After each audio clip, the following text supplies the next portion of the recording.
too. I've been pretty lucky since Vic started to Here have we go. made most of these shows, but it's pretty surprising that I'm here.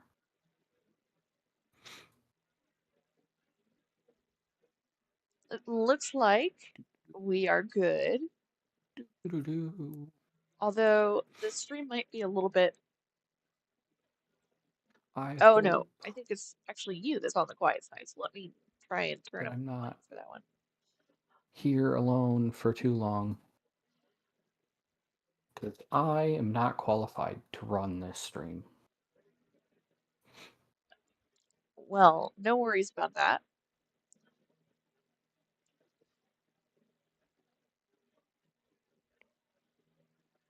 All right, looks like we got a couple of people in the live chat as well. We've got Randall, Andrew, and the Shaken Fist. And I see Fern's popping up in there too. Fern's multitasking. How you been, dude? Hey, JT, how goes?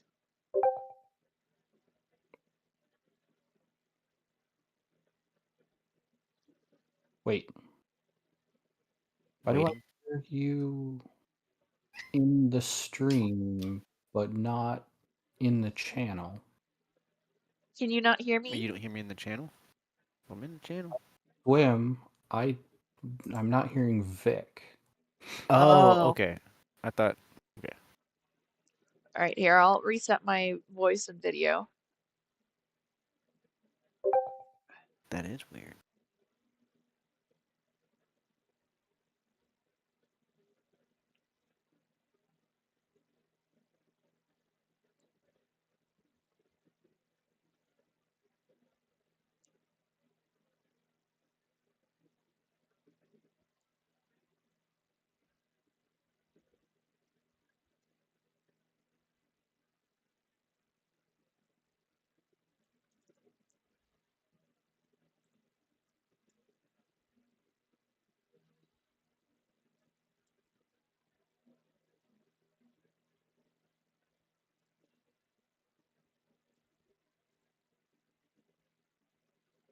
Stuff since I was little. Okay. I convinced Vic in a previous week to throw Susie as her avatar. Oh, that would be sick. All Well, right, can she you hear did me it now? that week. Yeah. Yeah. Awesome. Yeah, I did have it up for a short period of time. And you did notice for a second there, JT. It took you a while, but you did notice. Oh, yeah. It just, I guess I forgot when it's since you switched it back or whatever. So Oh, Fern, shoot. obviously the stream is going to have a little bit of a delay. So it depends on which one you'd rather participate in. Do you want to continue participating in the YouTube live chat, or would you rather participate in the Discord chat? It's just up to you.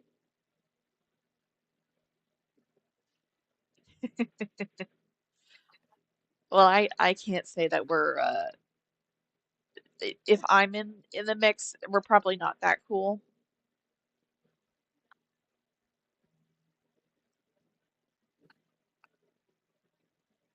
Which one is the cool people chat? Well, my voice is being heard on both sides, so neither.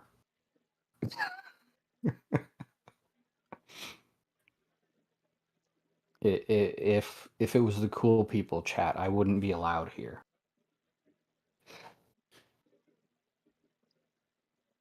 See, I canceled that effect, so you'd be all good.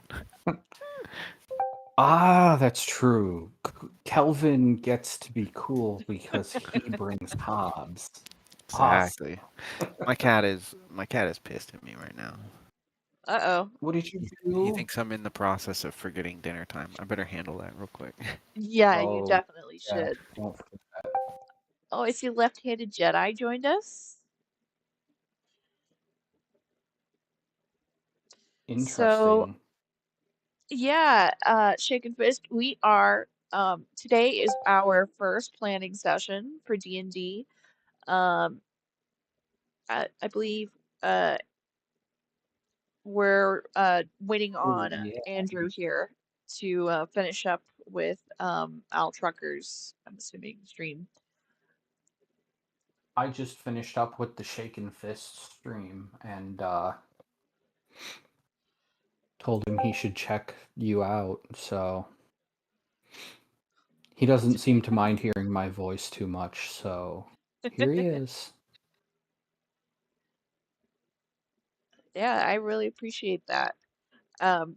So we are it is kind of, yeah, Randall, it's very close, although this time we're focusing on you know, doing some D&D gaming.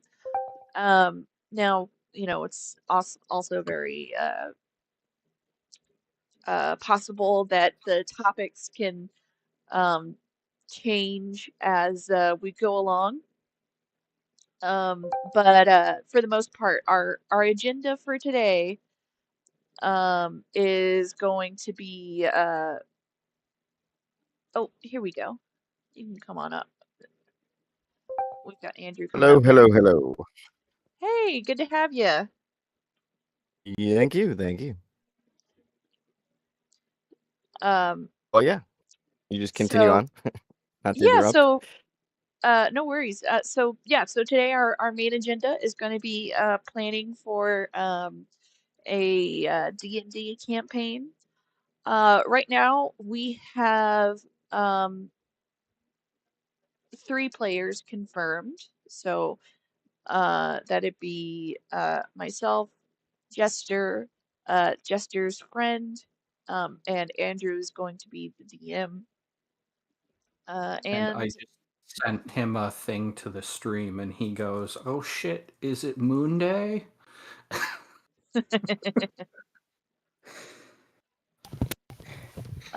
yeah, if he's able to come, you know, that'd be great. If not, you know, no worries. We can always work on planning, you know, behind the scenes. This is just kind of our like what's going to be the general uh campaign stuff we want to work on. Start getting into the details. Fern, Sounds good. so I don't think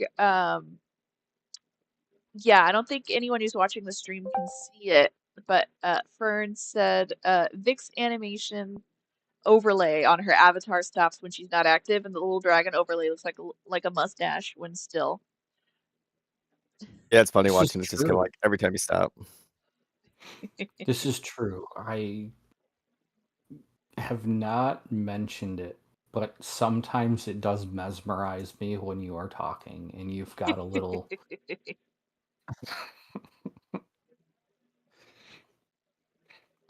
She's wearing a disguise. I'm the master of disguise. So this was a question that came up, Andrew. What edition are we Yep. running? Are we doing 5e? Well, I can basically. I would say I just don't have books for second edition or first edition, but I don't think anybody would mind too much not doing THACO or the experience tables of first edition, especially based on every character had a completely different experience chart for their class. Oh, goody. So yeah, we'll most likely, run. I mean, we can do a base on if it wants to be more in the fundamental of fifth edition or third 3.5. Either one. I have Hold over on. the years. Oh yeah, Hold on. Left-handed. You like third edition or 3.5? yeah. We need to Uh, know because that is very different. Yeah. Yes and no. I mean, it is because the original third edition can be broken pretty easily, but it's not that you can't break any of those editions. Oh, okay, fine. It's I'll shut up. Fine. Oh, I'm just saying, I'll shut up. like I've spoken about that one character that I've ran in 5th edition, who I took the warlock, and I went once they had. I think it was in Xander's. It was either in Xander's guide that one was, or the book's right here. Let me look at the title. Xander's guide, or yeah, Tasha's Cauldron of Everything. One of those two had the healer pact you could make with a warlock. So there's healer kind of abilities and spells with that, and then sorcerer. You mix any warlock and sorcerer, and if you play it right, what you do every encounter is you only spend your warlock slots, and basically once you get that ability to kind of that spell pool from sorcerer, you then use every time you take a short rest, you use those to refill your spell slots. So you basically never run out of spell slots. You basically Oh, have wow. infinite magic forever. And if you mix the two healers from the sorcerer healing and the warlock healing, mixed in with the warlock's ability to get the basically like a wizard's tome, you have a huge selection of spells. You don't have to learn them for the day because you have the sorcerer and warlock like abilities, so you can cast them on the fly. And you never run out of spells, so you basically become like a glass tank. You're just constantly healing and blasting people down, and you don't really run out of spells if you do it right. Thought it was glass cannon, not tank. Well, A tank I would mixed. actually be. See, the reason I mixed the two is because of how Lucius was my tiefling character for that one. I Mhm. could just suck up damage real easy, with the different protection spells I had and everything else. Because you mix in some cleric spells, some warlock spells, some sorcerer spells. Like I was always like most of the time, the rest of my party would be knocked out, and there I would be just taking on the boss myself and finishing up the whole encounter. It got kind of it got kind of sad, so I kind of stood back a lot of times and let everybody else take care of things and just did the healing.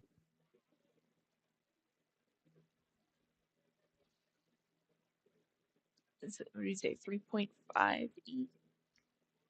And let's see. That particular one was in 5th edition though. Okay, so Or was this a 5E. separate question? I'm not. So I'm gonna put up a poll. I'm gonna say, what's your preferred D&D edition? I've got 5E, Pathfinder. What are the other editions that you have available? I can do 4 options here. I know Pathfinder is available. The only thing I would have to do for that one is get their resources. I'm pretty sure. I'm not sure about their 1st edition, but I know their 2nd edition you can get for free and download all that stuff, all the core books for that. But even Okay, still, with so that, you have 2nd edition. Okay, all right. So I'll put 3.5E and then 2nd edition. That's 2E. Was there any other? I can do one more option.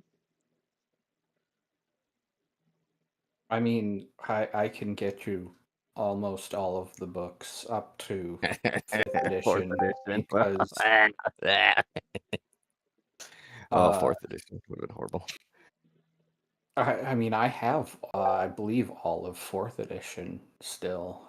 All right, I'll pull up Pathfinder then, and I'll Nobody start. wants it, but I had an Yeah. option to get everything in PDF form for free, and it's closed Why not? now. So, I mean, this thing had like the magazines and everything back. Oh yeah. Every magazine that D&D used to put out back when they did that. Well, that's cool. So I just That's a kind of wealth. went. I was like, well, let's see. I can have everything, or I can pick and choose and spend all of the time to figure out which ones I want to get from here, and this window might close. And so the option was very simple. It was download everything I could as quickly as possible in a totally legal manner that we will not discuss. Hey, Wolfo, looks like you made it. Hey, Wolfo.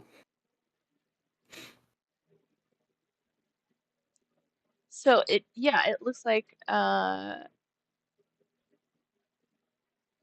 looks like we are getting we are split.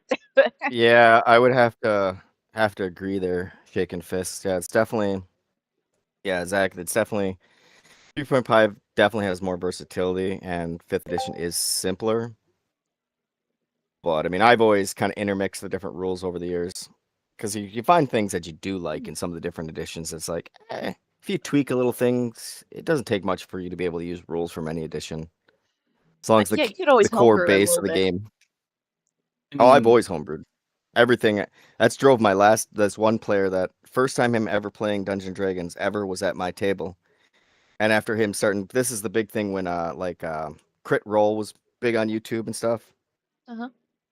yeah. That one with I can't remember that one guy's name. I didn't really watch it, but he'd then come back and say that I was doing it wrong, and I was like, "What the hell are you talking about? I'm not doing it wrong. Well, I've got you over 30 do years under my belt. I've done every edition. I'm not doing it wrong.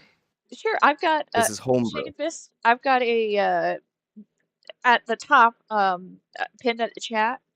I've got a link that you can click on to join the stage.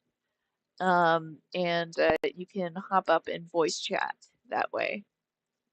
And so far, we've got 3 confirmed players. That's including me. So we're definitely what? On my thing, it has both. Okay, well, I'll go ahead and end the poll because looks like 5E was the winner for that one. But obviously, whatever we're And I doing mean, is going even to be a little yeah, homebrew. it'll be. It won't have. It's even though it's 5th edition, we base on the base killer character creation and building.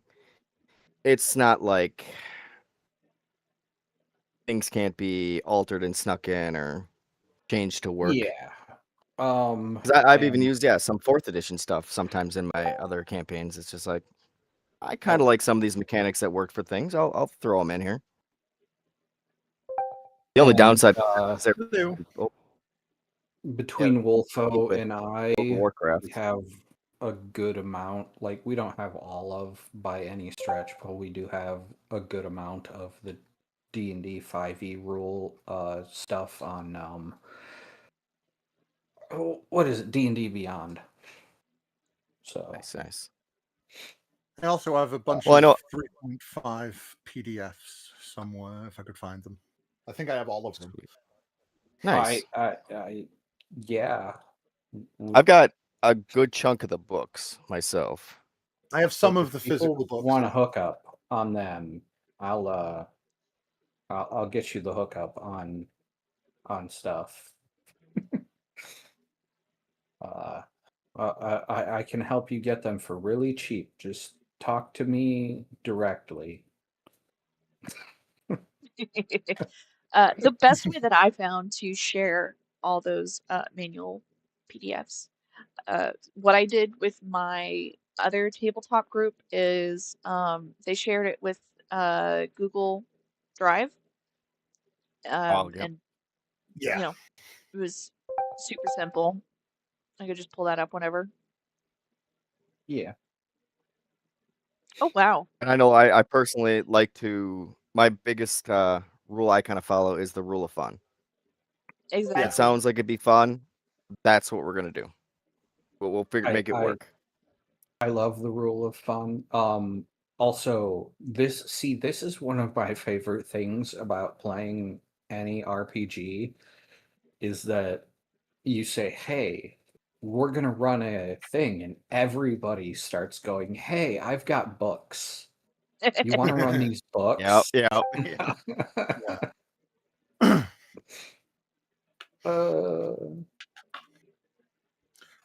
But of all those editions, I'm fine with all of them except 4th. Yeah, fourth was rough. It's just not D&D. I think if it wasn't called D&D, I think it'd be better. Yeah. I mean, 4th edition was attempting something new. And it was like they knew that people weren't going to be playing D&D in person anymore, but we didn't yet have the tools to actually play on the internet yet. So they were trying to bridge that gap, and they failed spectacularly. But it did get everybody who's playing D&D on this track of, yeah, we are going to be playing D&D online soon, and it's going to be weird. We need tools. And when you tell a bunch of nerds that you need tools to do something, they start building. Yes. I mean, 4E was that bad. It made Pathfinder. it, Pretty much. Yeah, it basically did. This is what happened. But Well, they were trying to, don't know. as I do think that's a reason maybe thinking about either playing 3.5 or Pathfinder might be better. It's a bit more mathy, but both Pathfinder and 3.5 can be used together with very slight tweaking because they're basically the same. yes, exactly. That is very true. So, like, if 'cause you wanted to play 3.5, you could realistically play a Pathfinder character. You just have to tone it down a little bit because Pathfinder's like 3.5 on steroids. From what I've seen, yeah. I haven't really actually played any of those, but from what I've seen from the outside, yeah, that is definitely the gist I got from it. Yeah, I was You just can do a lot more stuff constantly. So, yeah. From I'm what gonna I be understand, it playing, was just real quick. Go ahead. I'm gonna be playing Baldur's Gate in the background while we're doing stuff, and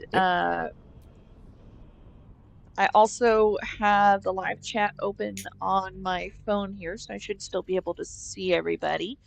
The only thing I won't be able to see as well is the Discord text chat, although I can see a little window pop up every now and then. So, our main thing that we're going to work on here is what sort of I guess we can figure out what edition we want to do based on what sort of feel we want for the campaign.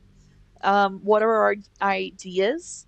And also, for anybody listening, since right now we've got 3 confirmed players, the more the merrier. So if you want to join the campaign, you can talk with us and join up on stage with the link that I pinned at the top of the live chat.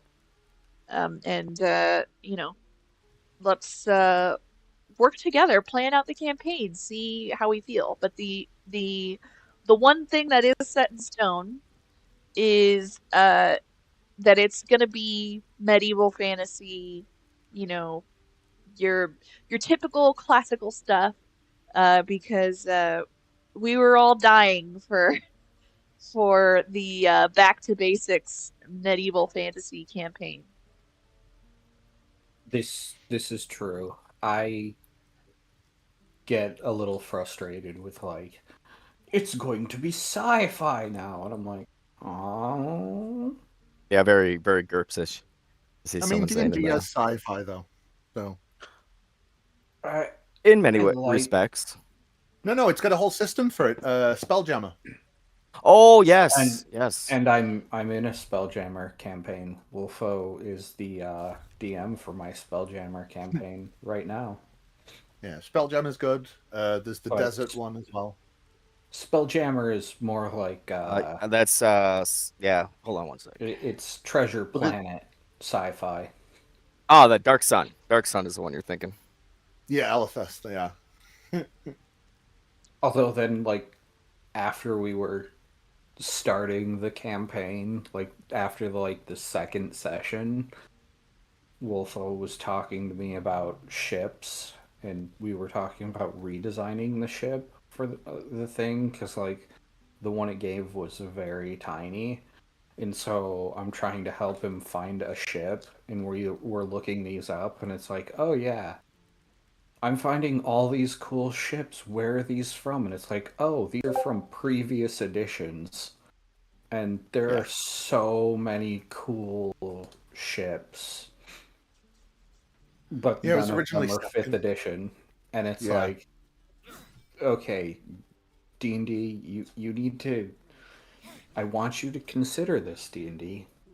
If you just go and you talk to this company, it's called Wizards of the Coast, and they own a division of a company called Dungeons and Dragons, and they've had four four editions of this. Well, five, I guess, before this newest iteration of 5e, and you should maybe go talk to them about things that they did in the past and try using those resources, because like D&D could be amazing if you just tried that. Fine, I'll give you some coin for it.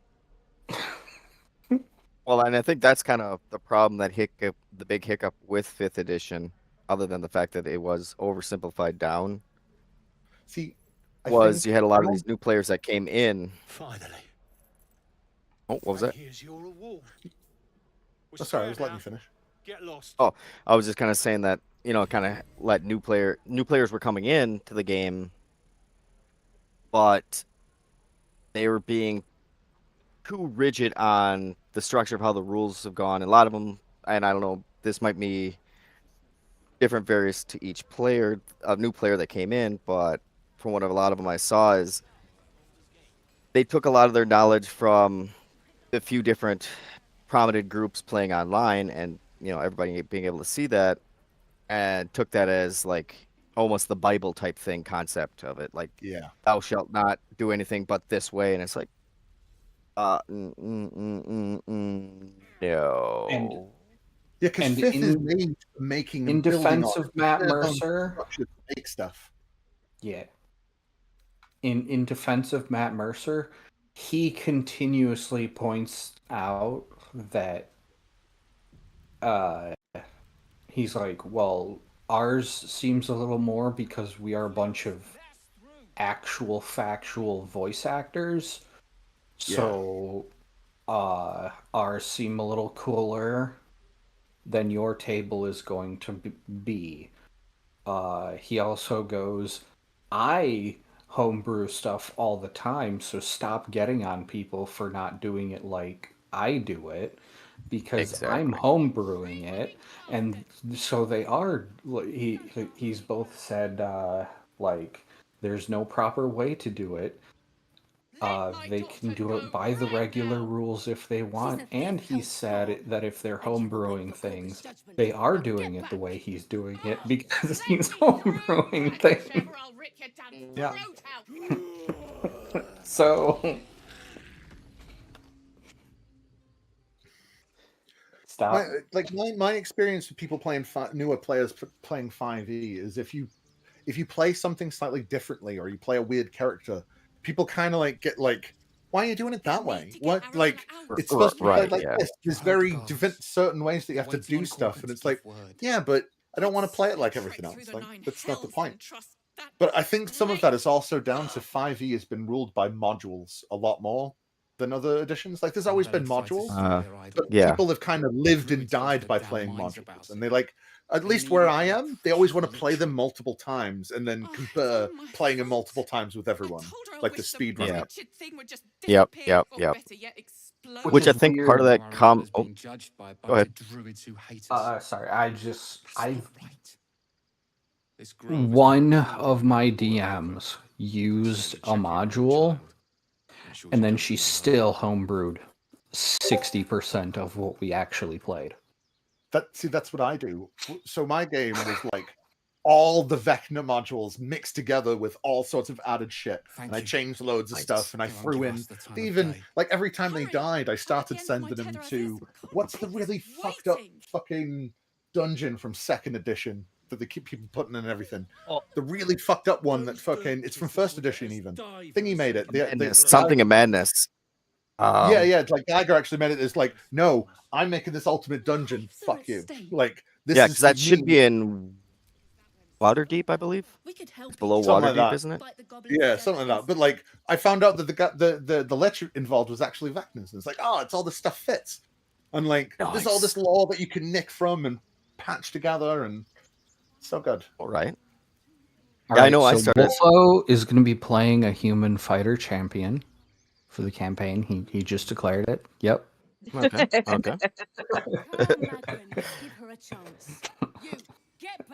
How If are that people with that's how it like feels this? good. Because like I have a slight character idea, and it does Hmm. require a not so nice voice. A moment, Gianna. Well. Fake Asian voice. Oh, I understand. It works for the character because it's an act. Right. He is actually faking the voice because he's like not really what he better. is. Yes. Yeah, I know. I played this one halfling character who was like a rogue bard mix, but he had so many different disguises. He had a disguise where he's just a really short dwarf, and he disguised himself as a gnome, and another disguise where he disguises himself as a different halfling, and each of them were completely different characters per se, but it was still all built under the same abilities of the of that character.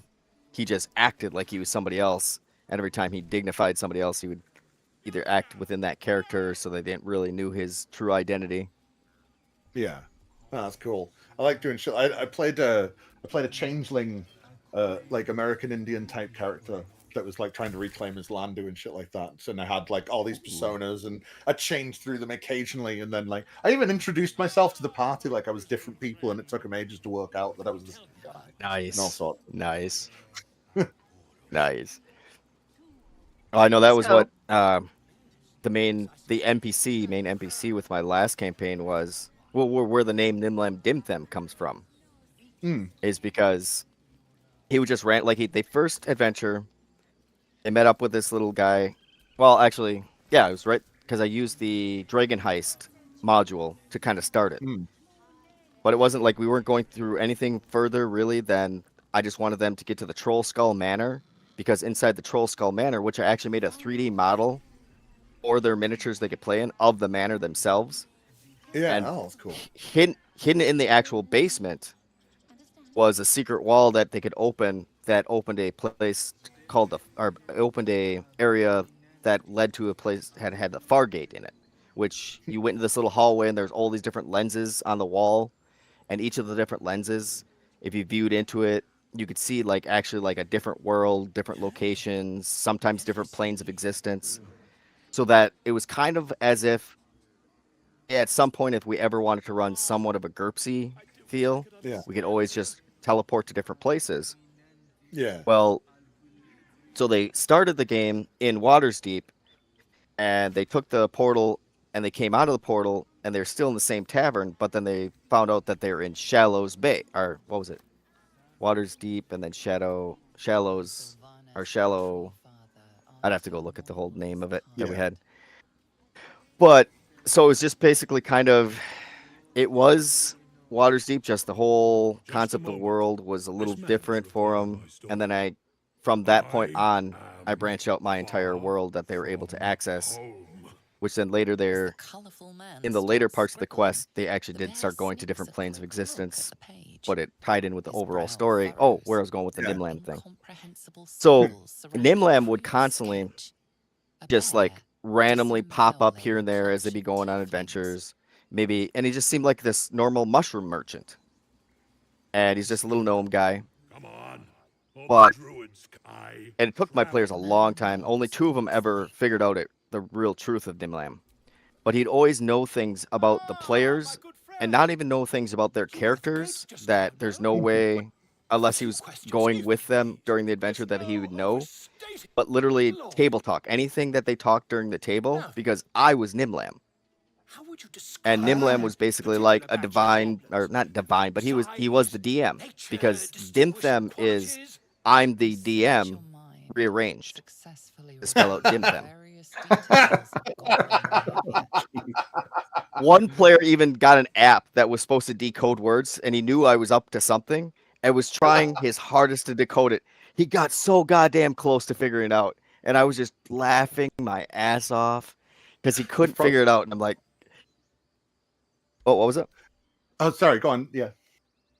Oh no, but it's just he couldn't figure that out, but yeah, I got to a point that two of the players start to actually catch on to it. They're like, "Wait a minute," because I started referring them to, instead of Nimlam referring to them as their character, like Grok or Bigsby, I would refer to them as their actual player's name, like, "Hey, hey John, hey Bill," and they'd just be like, they didn't quite catch on at first because, well, we're all playing around the table, so whatever. I love doing shit But they like slowly, yeah, it was fun. So yeah, Nimlam Dimthem is basically my main NPC. Just kind of shows up. I had fun with that one. Yeah. But one of my So- players wanted me to make curse for them. Oh, what was that? Go ahead. So I do want to. This is fun, but I do want to see if we can get on track for what we kind of want to do for the campaign. And once we kind of have the basic details set, I mean, obviously the conversation can ebb and flow, but I do want to steer towards planning for this campaign, if that's all right. Yeah. Well, as far It's- as oh, sorry. Go ahead, Zach. I was just going to say, just quickly, it's just the danger of having loads of players together that have never really talked about D&D before going, and then this happened. So, sorry, go on.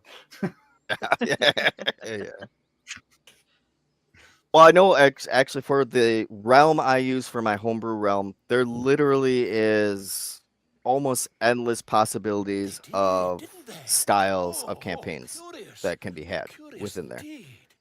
Because it's kind of been this amorphous thing that I've kept redrawing the maps, but it's still the same major cities kind of remain in different areas, and they pop up here and there. So I mean, it's endless amounts of types of adventures that could be had wherever on the entire map. And that's kind of another reason why I put in this Fargate thing, was because then it allows us to link up to different parts of the world. Nice. Excuse me, I ought not to dawdle. So when it comes to actual like stories in game, I don't personally have any preference. It's like I just want to play D&D. I know a lot of Yeah. times what I've done is I plan out a general direction that we're going to be heading, but I let how it's going to get to that point based on where my players take it. So maybe they start getting interested in, like, oh, I want to do this with my character, and all of a sudden we start heading off in that way, and I slowly kind of creep it back, or we go back and forth with a story. I really do like to let my players kind of choose their direction that we head and how the story itself unfolds, And which makes it so it's hard to throw me off.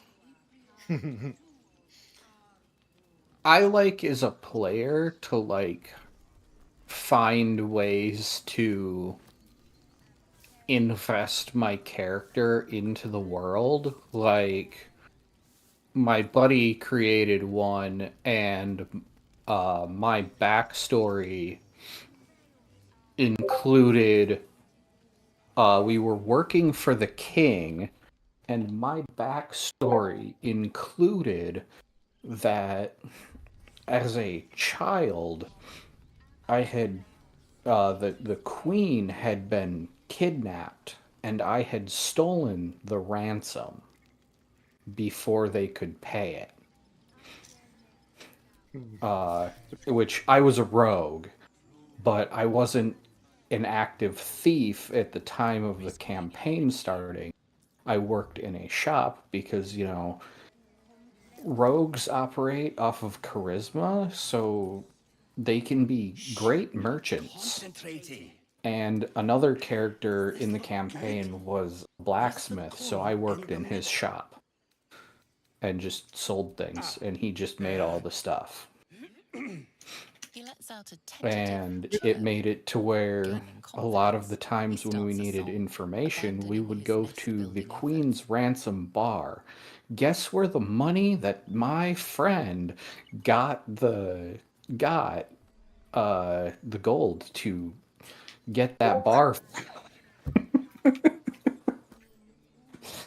Like, this is always the fun bit. It's like deciding what the adventure is going to be and deciding the character, because both of them kind of, you need one for the Yeah. other. Do people have ideas of what they want to play? So my point, I'm not trying to side trail again.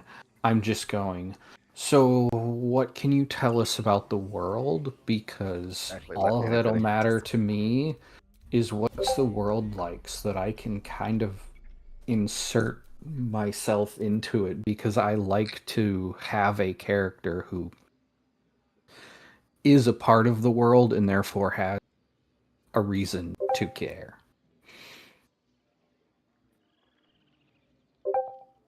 It's quick to answer for it instead of having to type it out. Yeah, I get that. Yeah, you're saying with the sandbox and have an overall idea. And that's where I was kind of saying also that the realm that I've kind of created overall is very open. Have like if someone wants, let's say we're like in the jungles of Cthulhu or Cthulhu. I don't know. I'm not pronouncing it right, but in some jungly region, very primitive, low magic, or more of a high magic areas, things can be changed all over. There's one land in it where the trees are literally on fire all the time. They're always burning. They're not burning down, they're just perpetually, instead of leaves, they have flames for leaves. And it's kind of a deserty region. Goes down into a little bit like Badlands as you get a little farther south and stuff, but so there's all sorts of open areas. There's one place that can be more like, Southern America, or, not South America, but like the southern parts of America, like the bayous and stuff. Got up north, there's a lot of different various areas where there's, and if you get up to the caps up north, well, there's north and southern caps to each, but completely different ice worlds up there. It's, again, it's more of a where my players might want to She needs to know. You take their play and what style they want. We'll incorporate that. We'll find where we can start in the world and go from there. It's very open for them if they want to travel around, go elsewhere, see new sites, get a different feel for their game as it evolves, as the story goes on. It's all good. We will be safe. A druid and an outsider. It's up to you, Bern. I've just noticed I'm kind of hopping between the two tabs I've got open so I can see each chat. So if I notice anything, I'm keeping up with you guys as well here in the chat. I would prefer not to, but if Master Halsin does not return, I think we should decide on an edition as well, because I can't really pick a class without an edition. That can be fair. Because, like, if I want to play a ranger, I don't want to play a ranger in 5e because they're nowhere near as good. Do you know what I mean? So, like, yeah, they kind of, well, in the beginning part, I heard that they kind of improved them a little bit, but then they kind of stopped developing anything more for them, and they're really stagnant right now. Like, when was the next edition supposed to be coming out? I heard that they were coming out with it a few years ago, but they brought it's out a come out. It's online thing at the minute that's like constantly progressing, but apparently it's not doing well.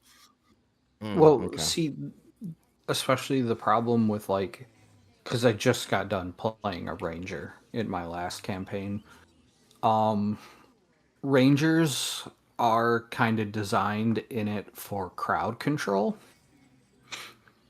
but they can only cast one crowd control spell at a time because they made them all concentration spells, and you can only have one active concentration spell at a time. Yeah. So they're not great at crowd control. So your whole job is crowd control, and we're going to make you suck at crowd control. Is that it? Yeah, that's pretty much how it felt to me. I was like, wow. But, like, also I was able to versatilely, like, basically the way I ran it, I feel like I was like a duelist with the option of using a bow and arrow. Some of The sorry. Yeah, Fern. So to answer your question, something happened when Scotty was trying to fix the trusted role, and now whenever someone has the trusted role, it gives them stage moderator. I honestly, he's given me the powers to be able to go into the settings and fix it. I haven't looked at it yet, but I have no idea how he managed to do that. I think it's probably more related to him messing around with bots than the actual settings in server settings. oh my, the bots have taken control. He's just I don't know why he went crazy with all the customization he did for the bots. He he said that he took over the server from an old one and that it already had a customized bot with it. And I'm just like, why bother with all that? And of course, when he activated it, it went crazy. Well, I appreciate the trust, but I think it's misplaced. I am not trustworthy. I should probably play rogues, honestly. Like, that would be most in type for me. But I like wizards better. Sorry. I know my one rogue character actually became the captain of the guard in his city. He was actually part of the big family that was. They're actually one of the big crime families in town, and he was one of the members. He just kind of broke away from that lifestyle. But he still used his rogue abilities all the time. See, there's a thing that I want to point out, that there's like this fantasy trope that like the rogue who's like started out rich and he's just like doing it for the thrills. Look, you don't become good at being a rogue just because you're doing it for the thrill. You do it because you need money. And so that's why, like, when I played my rogue was in a shop selling stuff. Because, yes, he had the skills of a rogue that he had learned from being a child growing up in the slums. But he didn't feel a need to go steal everything that was nailed down. He just had those skills because of his past.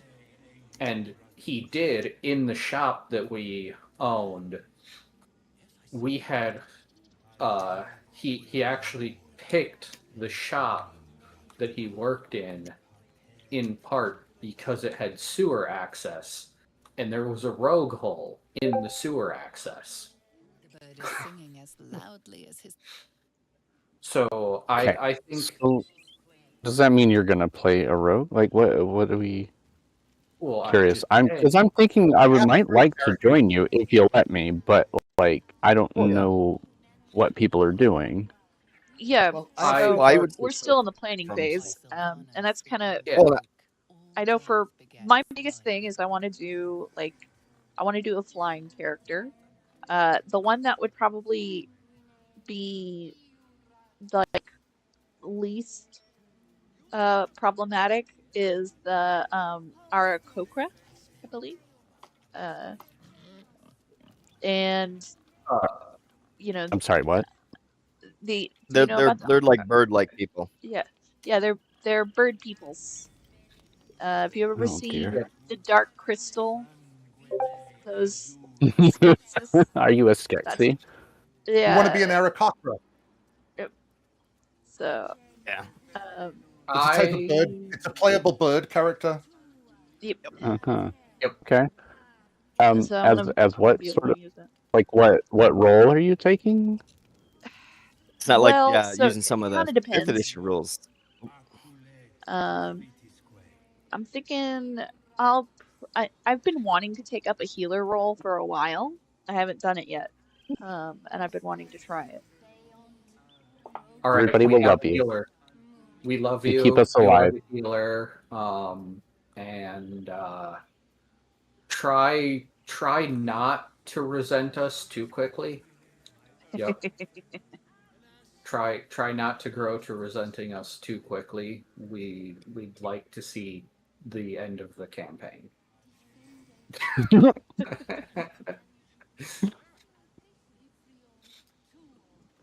So probably healer. I'll have to look into it. Problem.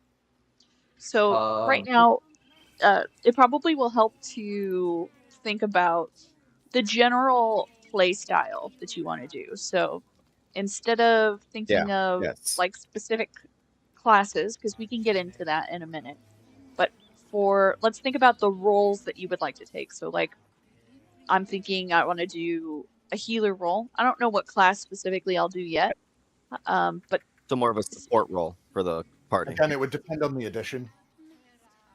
Yeah, that's that true. does change a lot. That does change a Yeah, lot. and that's what I meant. Like when I think I said role. Yeah, because I do think of it in those terms. Like, are you more of a support character? Are you a frontliner? Those kinds of I do things. not So put yeah. D&D in like that in the slightest. Well, and I guess that also gets I a don't lot think of heavy D&D. down to when you're just going through a heavy combat-based game, where it can be a lot of different open-ended. You know, there's different ones where, for example, we got back to the city part within it. Well, there's not necessarily a lot of high combat in there, but you still want your more combat-oriented characters to be able to have some type of role within the whole social structure of things. And so, I mean, I guess it can be, that's kind of more the question, I guess, in a lot of ways, from where you're looking at, Vic, is does the group want more of a high stakes combat game? Do they want more of, kind of like there was a question here in chat about, is there more of a political intrigue and everything else going on with social issues and such like that, economic issues, political focus and intrigue and such? And I mean, there's everything in between too. I've designed ones where, with going on the hard combat one, where they're kind of everybody's in an arena and there's constantly fighting monsters every session. I've had ones where you can play 3, 4, 5 games without, doing any combat. Yeah. Yeah. Roleplay heavy and or combat focused. I know I like to be more roleplay heavy personally. I don't know about anybody else. I'm a very character-driven player. I like Yeah. character thing. Narrative focused, stuff like that. That's why I was Okay, talking cool. about how I like to know the backstory of the world, because I do like to have my character be like. Well, I guess the thing is from that, if you're looking from that, if there's a feeling and a backstory you want from the general concept, I bet you I can find a location within this world that it's at. Yeah, so it's going to be pretty open-ended, Jester. You pretty much just pick the feeling that you want, and we'll go with it. Plus, we can we can start abstract and then get into character details. So this planning session is probably less character creation and more like, what's the campaign feel we want to go for.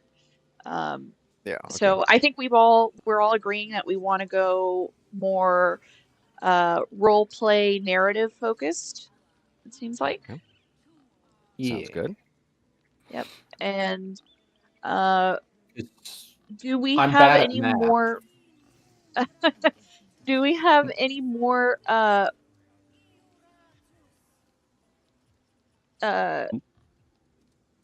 Oh yeah. Okay. Sorry. When Weedbro asked if it required PC, I just thought you meant general, like, do you need a computer? I wasn't thinking specifically like any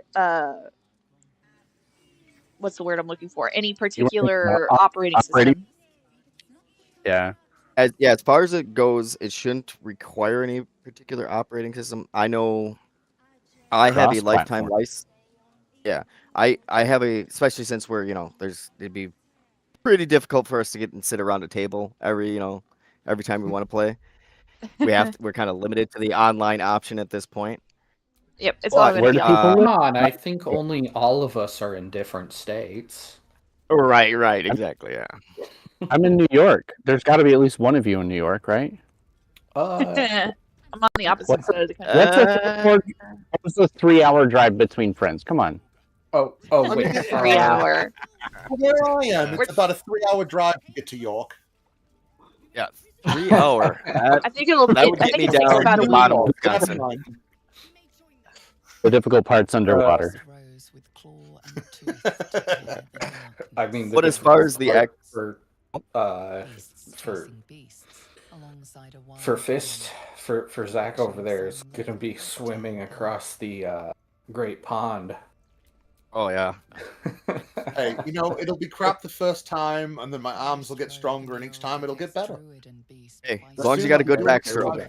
No problem. You just got to have a good backstroke. Yeah. We believe in you, friend. Charge. Right. So you're thinking roll 20 is basically what I'm hearing?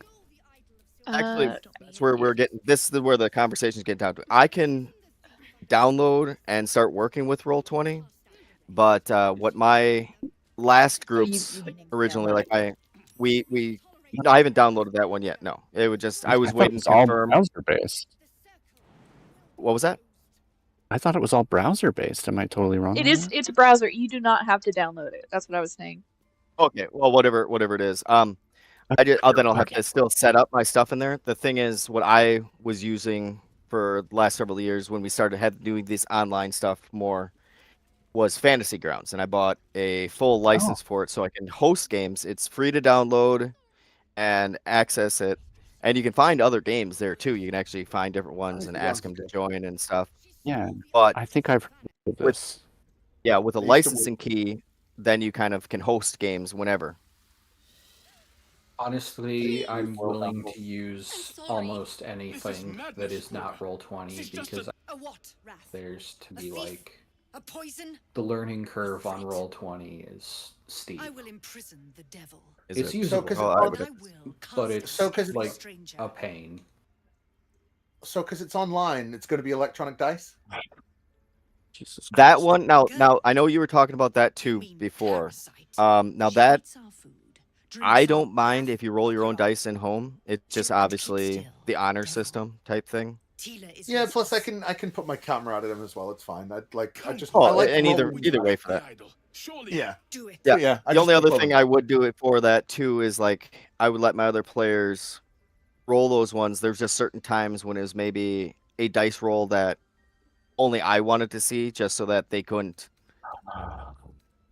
Secret Oh, like behind the fudge screen. something or no. Yeah, there's certain things that they failed Like this save. all the time. Sorry, we got multiple speakers. Who was talking first? Not I. I don't believe I was. Yeah, I don't believe I was. I was just so. saying, I did that rolling behind the screen all the time. I like, you climbing, you're using rope, you're using persuasion. I'm making that roll because you don't know if you. Oh, convince right. them. Yeah, exactly. Yeah, there's certain ones where, yeah, especially like that, those situations where it's like they see their die roll. Oh, they rolled a 2. Well, how do they know Yeah. whether they did good or not per se until they hear your actual players or that character's reaction back to that player? Then they might be able to. Now, that's where I might give the little bit of a leeway grace area where maybe hear the reaction back, unless it was like something so terrible that you couldn't use one of those different little skills or spells to kind of give yourself an extra boost on your roll. But if you hear something back and it's like, oh wait, maybe I might have screwed up. Here, I'll do this little extra, like the Bardic Inspiration, for example. Yeah. That's a good one. Like, oh shoot, maybe I'll have so then you heard the response back, so what you do is you kind of use that Bardic Inspiration to kind of add a little caveat on to hopefully smooth over, and that might tip the scale. So that way the players then are kind of do I use it? Don't I use it? And they can kind of base it on what the response is that they get back, and they kind of can determine, well, that sounded like it might pass well enough on what their response is, or it might not. So then they kind of use those little advantages that way, without breaking the overall game from people who are the very, like, especially your mid-maxers, and that's more in stats wise, but that No, concept. I don't think we're going to have any min-maxers, especially, at least, I'll warn you now, for anyone who wants to join the campaign, this is, like, especially, it seems majority, this is going to be an RP-focused campaign. We're going to focus on narrative. Yeah. You know, obviously there'll still be combat, and that's, you know, we'll have roles surrounding that. But the combat in this case will be about furthering the narrative. Not necessarily, we're not going to be focusing on min-maxing or anything like that. Yeah. I shall resist the urge. Well, it's not even that bad. I mean, because I had that one player, and he was a very mid-maxer, and I just made his fighter just a beat stick on damage. But we still were able to make it work easily that he had certain limitations on it. Not necessarily that I put any limitations per se, but certain situations where his mid-max style didn't necessarily work out, but he still could play along with it. And he actually did make the story. He tried to throw me off all the time off the direction the story was headed. We tried to throw it off all the time, and I'd always get it right back. Because I know the one time in the beginning, they got right back to Shallow Bay, and this was going to go deep into like some political intrigue that was going on within the city at that time. Especially because there was a curse another player had me design, even like make it more wicked than I was just going to have a fun little Halloween special curse. But so they got back to the city, and there was parts that were kind of built up into this where they saw some of the characters and some of the threads of where they would have gone later on in the story. But he decided like right away to go immediately into the sewers for some reason. And as he was going through the sewers, he met one of the particular major groups that was going in this story arc, and he killed some of them. And they happened to be ladies that were noble. They're part of noble houses within the city. And we had a whole trial. Yeah, we had a whole trial. He actually went on trial. Nimlam was the judge. So that they were all looking at that. They're like, wait a minute, why is Nimlam a judge? I thought he was a merchant. That's then a few of them started to get like what I was playing with. But anyways, so we had a whole little campaign, a couple adventures like that. And I invited in 2 different groups to sit in, both as the jury and other audience members. And then my players kind of divided up between ones that were the prosecution and ones that were the defense for them. And we played out this whole scenario. It was a great couple adventures of courtroom. The other parties really enjoyed joining it and seeing it and witnessing and having fun. They cast their verdict if he was guilty or not, and then the story went from there. He tried to take me off. Sorry. Oh, go ahead. Go ahead. It reminds me of Order of the Stick. Are you familiar with the webcomic? No, not offhand, no. Oh, well, never mind then. Anyway. No, really, that's fine. Really good story arcs.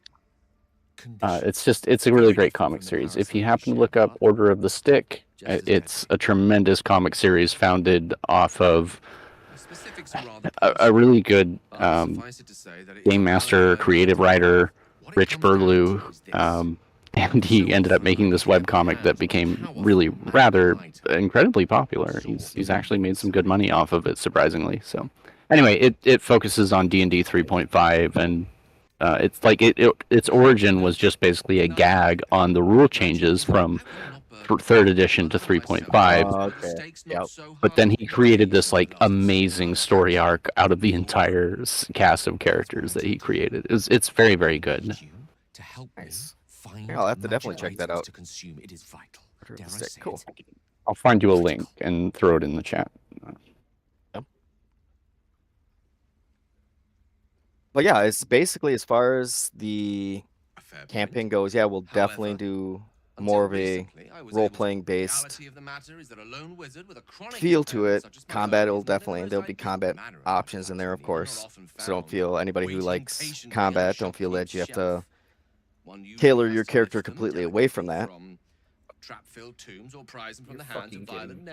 Sorry. Oh, it's okay.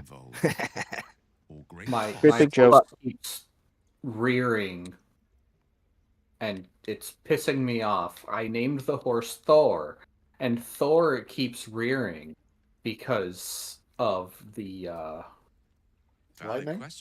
Lightning, yes. That's funny. Quite the boon when facing the Just like, perils really? that stalk these lands. Please, trust me. It's fucking with Your you. help could be the difference between Yeah. life and death. Oh, hey, maxed my horse bonding, so... Nice. And as far as, I guess then the other question with that too is, I'm sure we won't have to look very far to find what as do what's our the packs, general as a matter of fact. environment I hope I can count that you guys would like the world setting to be in? Is there any particular cultural settings or environments that you would prefer, not prefer? Doesn't bother for me. Yeah. I do like a bit of a mixture. So, I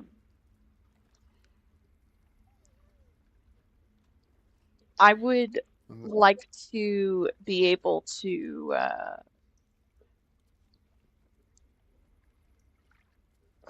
I don't think I've ever been able to see a campaign where they're like journeying in snowy places or snowy mountains. That'd be interesting. Yeah. I also like to get into more like dialogue stuff. So I'm happy to work with NPC heavy areas as well. Whatever that might look Okay. like. Oh, I've already got formulated a couple different regions that really work out well. Yeah, and you know, I think where we start will definitely depend on our character creation. Okay. Let me look at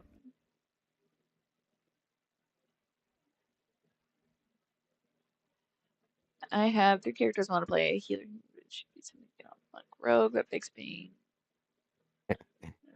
Okay. Ups end. Yeah.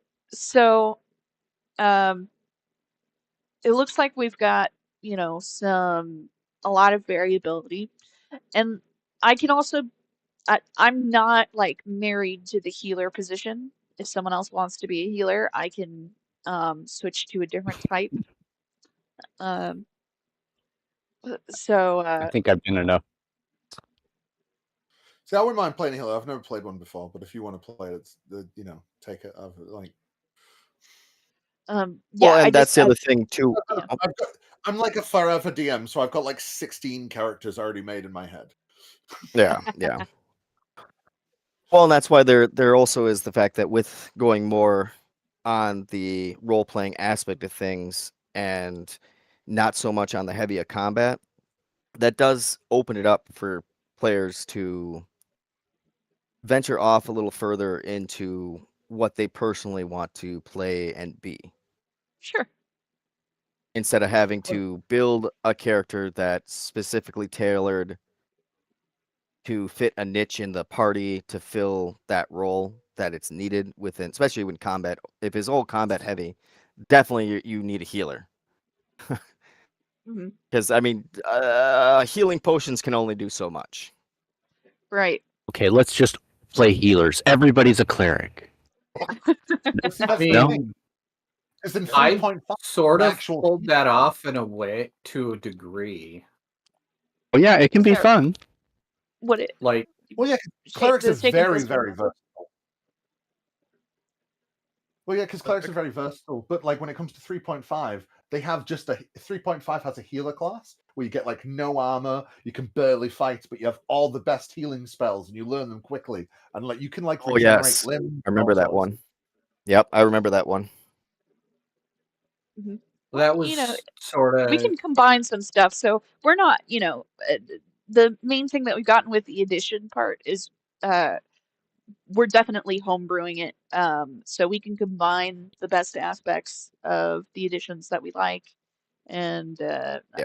I think Andrew will have that part covered for us depending on what sort of play style we each want to do. Yeah. That yeah. should be easy. That should be really Who's easy Andrew? enough. I mean, I don't know who Andrew's Andrew is. Right. Nimlam. the problem. Nimlam's Andrew. Okay, thank you. The problem I'm having is like I hear a name being spoken and I don't know who we're talking about and who's the person. Oh yeah, the behind- names might be different. Yeah, depending on which one you're in. Because yeah, in the YouTube, I just have my name, even though it's also under Nimlam, which is the name of both my NPC DM character and the beginning part of the name of my business, my art business. So it gets a little wonky.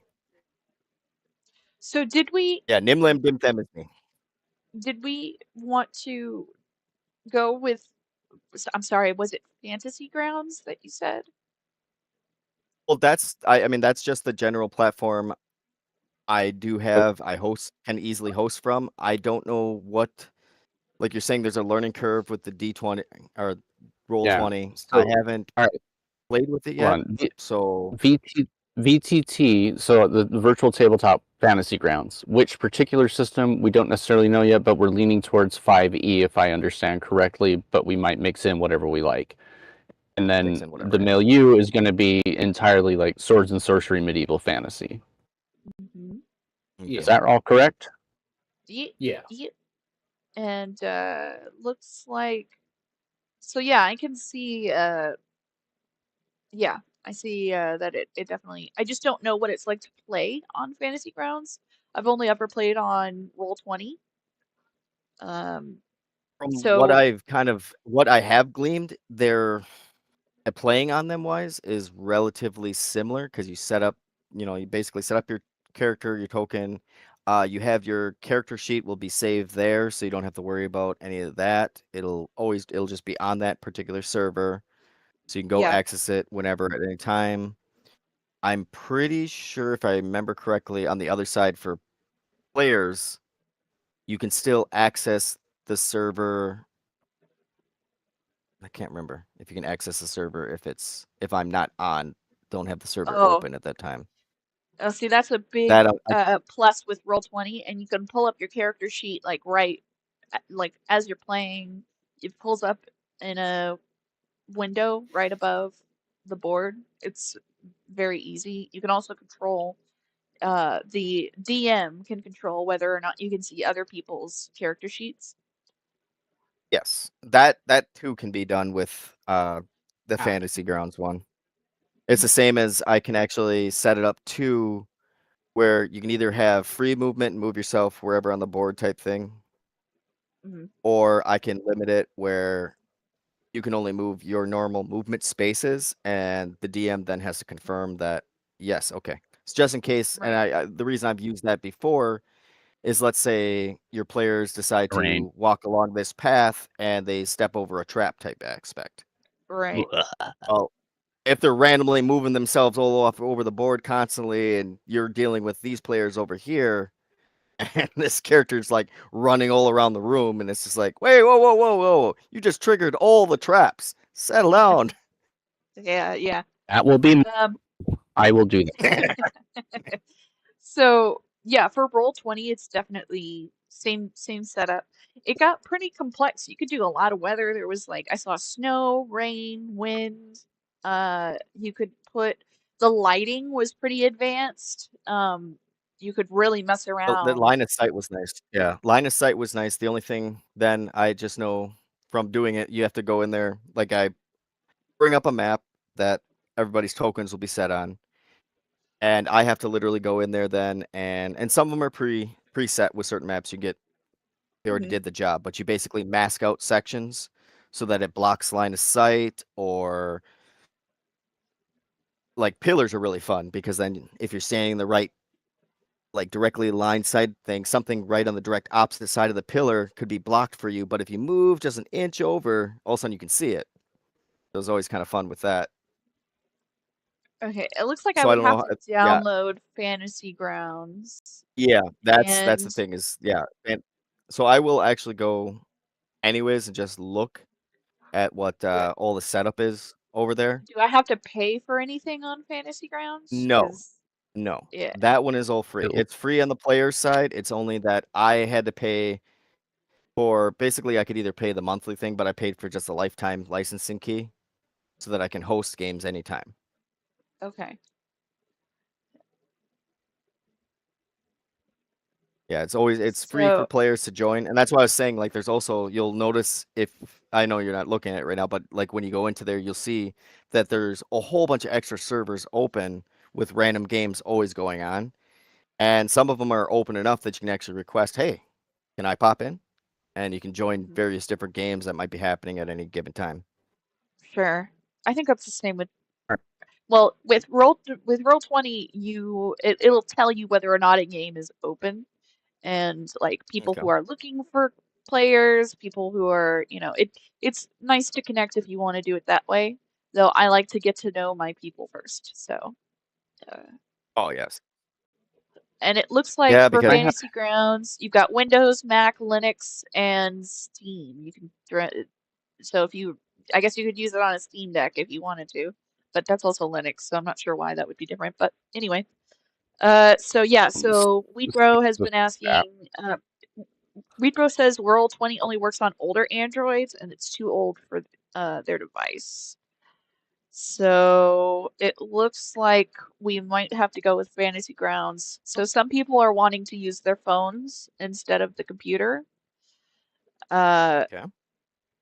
Those So we people are might. wrong. It'll be a lot of difficulties for them, but I know, but okay. if that's all they've got, I don't want to close them Right, out. true. I mean, you don't want exactly, yeah.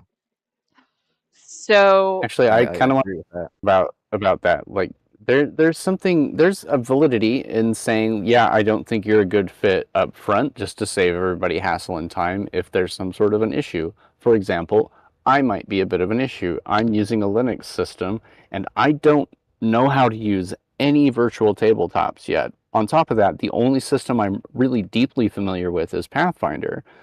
Now, granted, it's first edition, so it's pretty close to 3.5. I've played some 3.5, so I can probably handle a lot of D&D based kinds of things. I'm not entirely uncomfortable in those areas, but like it might be a big learning curve for me, and I just don't want to like bother everybody if it's going to be a big hassle to try and teach me a whole like It's not going to click be. It's here, fine. So click keep in there. mind, Never I'm has. learning, no, I've had I new have players all not the time. been, yeah, Yeah. I'm brand new to the like D&D like system. I'm not new to tabletop games, but like setting up the character sheet, like I'm not even as far as it goes like using spell slots and everything.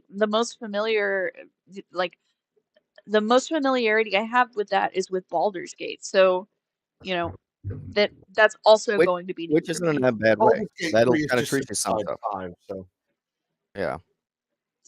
I'm sorry. Okay, and if you ruin it, then Vic and I will team up on you as wordlers. uh Oh, but as far as it goes, though. Oh, sorry, you were going to say something, Vic. Go ahead. no, go ahead, Andrew. I was just going to also say something for in here.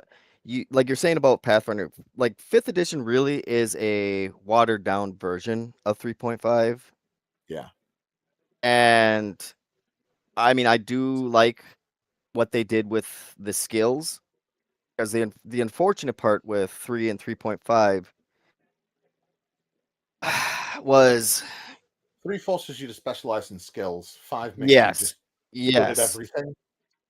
Yeah, which I felt also at the same time, otherwise it kind of sucked because they should have expanded some skills and maybe have like sub parts Yeah. to given skills. Like, Yeah, yeah, I let's totally say get I've got a plus whatever to the roll, but I get an additional if it's this type of thing within that skill. because like was it 3.5 has got something like 25 to 30 individual skills. You're not going to have all of Yeah. them. Each class has a different Yeah. set. whereas 5e no. only has about 7 to 10, something like that, and you have points Oh. in all of them. Yeah, But and yeah, if you Pathfinder's do, in between, isn't it? Well, and don't forget, Fern, that whatever we don't like about a particular edition, like we can mess around with it. It's not, and nothing's Oh, yeah. set in stone. Cool. Yeah, 'cause like I I've said- patched loads of stuff in and out of 3.5 and second edition and fourth into 3.5 and 5e. Oh, yeah. It's not that hard. no. Hey, right. Ryan. Okay, so Thanks for joining us. as long as you're Yeah, and cool like with teaching me shit, then okay. Oh yeah, Yeah. perfectly. Yeah. Man, the last game I had 6 new players. It's nothing. It's fine. Yeah. So I mean, 'cause I'm not new the to ultimate tabletop, thing- but D&D is very new. So, I mean, I'm the one who coordinated this, and I'm going to be learning a lot. So please, if you're a new player, don't be worried about that. Oh, It's yeah. one of those I find that people find it intimidating for the first game, maybe 3, and then really they don't even get what I find is it's not even they get the system, they get their character, and then they go, I want to do Yes. this. And then people just go, no, you do if you want to do this, you do this, this, and this. And it's Yeah, no, I'm there. I'm with you. Yeah, I've once you played get enough. Oh yeah. Once you get used to it, it's pretty intuitive, so it's not that big a deal. Yeah, you Okay. probably have Yeah. less to learn than I do, Fern. I'm Um, pretty sure honestly, that you know more than I. I'm more worried about like the VTT than I am the game itself. Don't worry too much about the virtual tabletop. It's for the It's most they're part, usually they're very easy. just designed to be intuitive. Yeah. So And Sure, ultimately, if I with, like I kind of was saying at the It more top, feels I like kind of you're using always. a menu in a video game. sorry, Mm. people yeah, spoke over each I was other, just- so no one heard. Yeah. Well, that's why I kind of stopped myself real quick. But like I said, kind of at the top too. I mean, one of my biggest things is I just go along the rule of fun. If we're gonna enjoy it, if it's gonna create good memories, we're gonna have a laugh about it. We can make it work. We'll figure it out. The only thing I don't go for is I don't go for hatred, bigotry towards other players, and that's the only time. Like when you can fuck with each other's characters, no problem, have fun. But once it starts getting personal outside, then I'm going to step in there for my other players and be like, "Hey, come on, Yep, we're gonna keep it. we're All here to the have drama fun." stays in character. So, that's definitely if you can't. I've seen some people. It's rare, Usually, if you're playing with all adults, it doesn't happen. But every now and then, you'll have Yes. people start to struggle to keep in character drama from spilling over into like out of character, where you'll be like, hey, do you hate me or something because one character keeps messing with another. So So Yeah, things just like keep that. in Or mind I that had line. like another, or I had another player in that other campaign where, and he was a new player, but he was he was kind of just a general dick himself, and was just really hassling too much. One of my players, where she already had her own kind of emotional things and concerns with things, and it kind of got real bad. She was talking to me about it and everything, and I was just like, "Hey, John, I mean, I'm gonna give you one time to shape up, but if this is gonna continue on, I can't have this. This is going to you can't hurt my fellow players. This is a safe space to have fun, to enjoy yourself, to cut loose from reality. Reality sucks, so let's play a fucking fantasy game and do what we want for a little bit." Yeah, I'm fairly anti PvP aggro. I don't really get into that too much. I understand like inter-character interactions, having tension between the characters, that's fine, but where you're like actually harming the progress of your other players, I don't get into that. So that's just my thing. Mm-hmm. And I feel like this group isn't gonna be any problem like that anyways. Everybody seems to kind of know each other, so there's already a general consensus of where our mindsets are. So that Like, I'm not okay, really worried about that. I sometimes get into player versus player disputes, like in the game, like Well, hey, but like I'm an intense person, so I just wanted to put it out there that fucking I come across more intense than I mean to be whilst I'm playing, so it's not. And that should Okay, be, I so would say, you're relatively good. Sorry, keep going. Watches your movement. I'm just wondering if anybody has any interest or ideas regarding like the different PC relationships. Are we looking at people knowing each other, having previous knowledge of one another, or is it all going to be just you all meet in a tavern? Now I think it that kind of depends on the character creation, like I don't Yes. think what it's are our yes. I don't backstories. think both. Personally, I've always found that you kind of need the characters to be friends first, to have some level of knowing each other, because having a bunch of characters not knowing each other coming together at the start, I find creates more friction in early game than it ever needs to be. No, I definitely don't want all of them yeah. to not know each other. But I would like, I like a little diversity. So let's kind of see where the backstories go. And while we're doing the character creation, we may come up with ideas like, oh, and then, because we have these parts in common, maybe they met somewhere here and that's how they know each other. Or like maybe when someone's creating a character, they're like, oh, this is how they're related. That's usually how I come across with it, just as we're doing character creation together. Yeah, I want it to be organic. I was just wondering if that was something people were interested in, or if it's like, no, let's all do our own thing. I don't know. No, I prefer to try and get it like weaving together, I feel like some of that too is kind of on the onus of me. My job is especially within those first few adventures, is to build that link so that you are starting. So if the characters are completely unknown to each other, there's a way for them to start building connections with each other in those first few adventures. Sometimes it's maybe they're all each going after the same treasure, or going to slay the same monster or something, or whatever it may happen to be, where the kind of story starts beginning off. That's where it's kind of a job of mine in those first few adventures as DM to facilitate that, so that we can start building an actual coherent party. For sure. Let's see. And I wouldn't worry too much, Zach. No matter what, my character is going to swear vengeance against you to the 1369th generation. Damn. So let's see. So Weedbro is asking. I think Weedbro's asking if we'll accept like later game join-ins. I think Andrew was just talking about the other day that he's cool with having people like come in and out of the campaign. I've done very well over the years of being able to keep the general story going forward, even if a person may not be there a week or two, and they got to come in and out. Sometimes it's not like a set in stone. Everybody has to be there, unless maybe there might be certain points where we might happen to be for some reason within the story, where it might take me a moment to figure out how to make that work. So then it might be an issue, but that's pretty rare overall.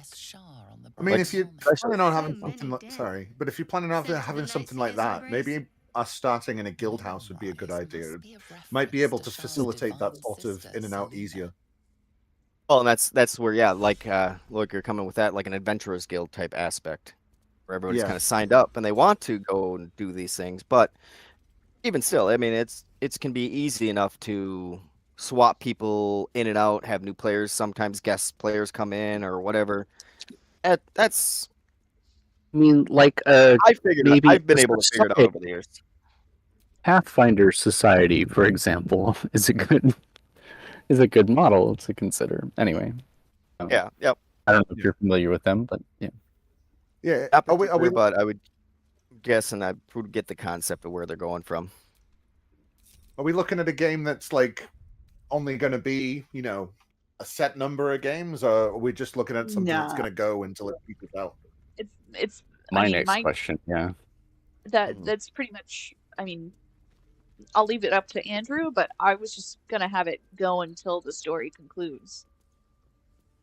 Yeah, I guess I would probably just keep going until we kind of hit that crescendo where it kind of everything starts to wrap up and all loose ends kind of get tied together.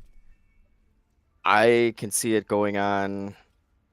Well, we could even have just mini story arcs where there's literally just a story goes on to a point, mini story arc, and then, in a sense, we start a new adventure, even though it's still the same characters and everything else, where every prehistory that was built up within the group still is there. It's just we're now on a new story path.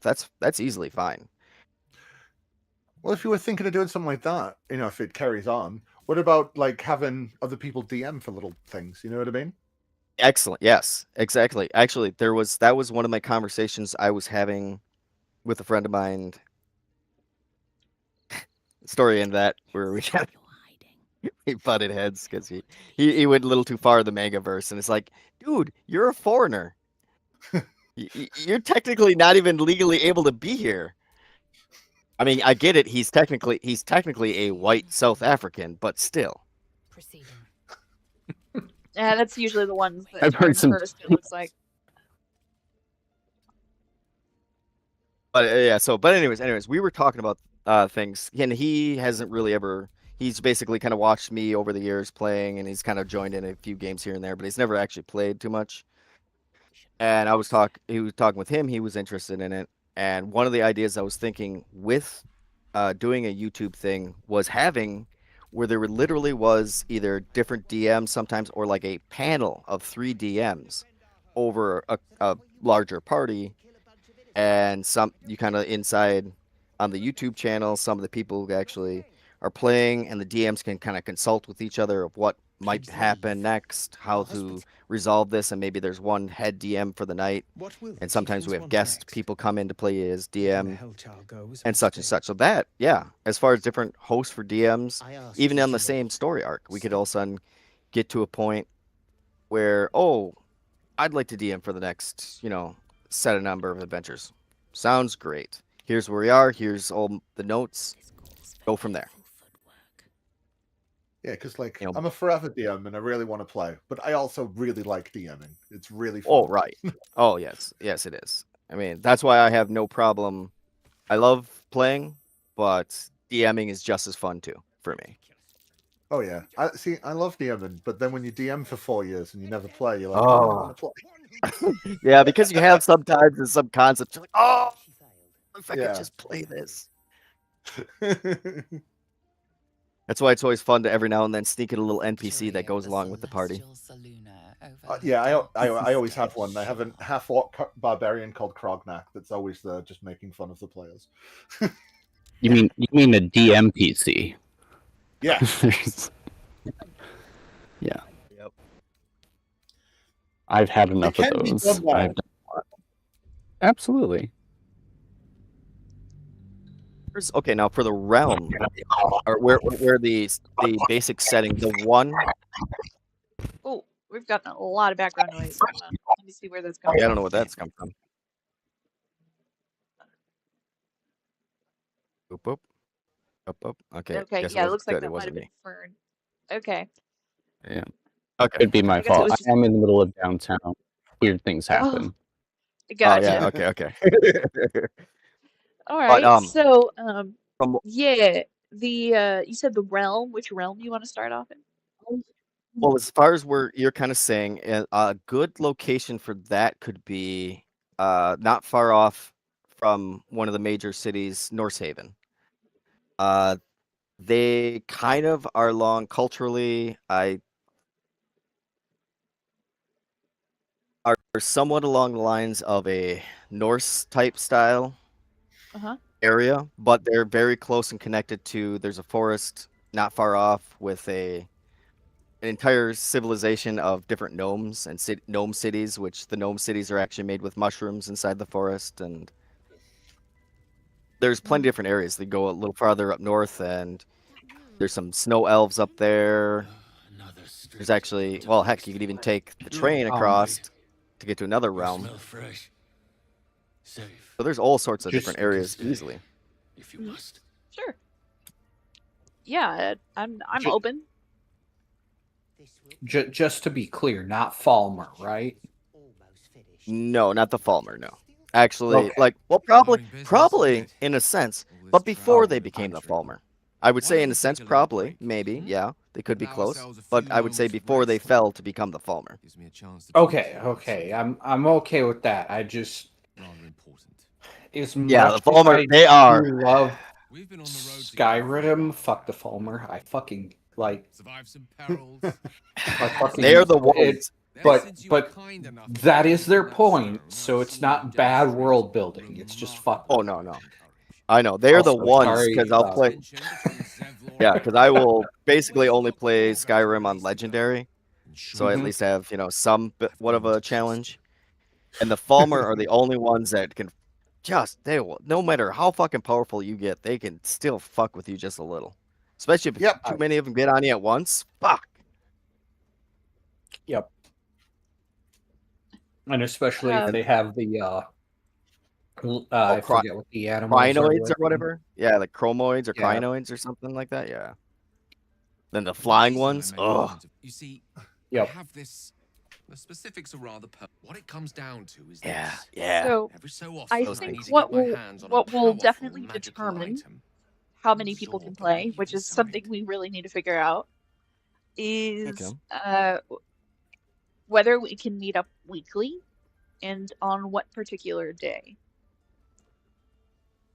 Yeah. So, I know for me currently everything is open-ended. I've unfortunately live in Megatown, and they sussed me out long ago. It's not like I was quiet when I was growing up here. So none of them like me and won't give me a job now.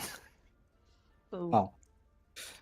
Yeah, it sucks. I moved back up here basically because more so based on what the boy was thinking, and he wasn't thinking it through.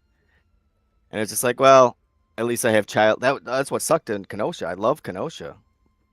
And there was so many jobs available. It was just nobody had available childcare at the same time that these particular jobs needed workers. And it was just like, oh, you're so frustrating. Just coordinate together. Mhm. So I'd take piss poor jobs, and just with how the economy has gotten, the first Trump era, and now this would have been even worse down there. So we came back this way, and this small ass town is very mega central. I know for me, I've already got a tabletop thing once a week, so that's on Saturday nights. So I would just I wouldn't be available on Saturday nights. I also, if I can bring up my calendar, we've also got. It's not even like. Go ahead. Conveniently, Wolfo and I have Sunday mornings unavailable, so it's the same day of the week, but Wednesdays and Saturdays. Not technically. Well, that's the other thing, is coordinating with times for everybody in each of the different locations too. I can do whatever time it does. And that's why I was also going to say, it's not like I'm not opposed to it being like a bi-weekly, and I would have other multiple games available running that people could, hop into on those ones as well. Especially as I get going more and more, I get more things set up. Other than the different art things I'll be doing and all that kind of work. So something that I know that I'll have available, like going forward, because eventually especially once the school year starts, I'm going to have more clients. So I need to kind of think in terms of, like long term. Yes. And that was where the bi-weekly sometimes is a little more appropriate just for those things.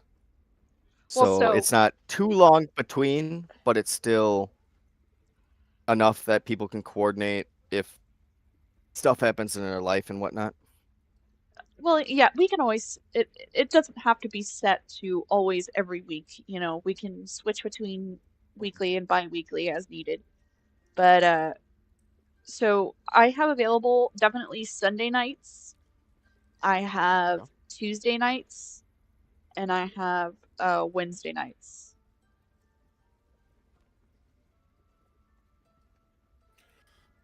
I'm good with Tuesday. Oh, this is.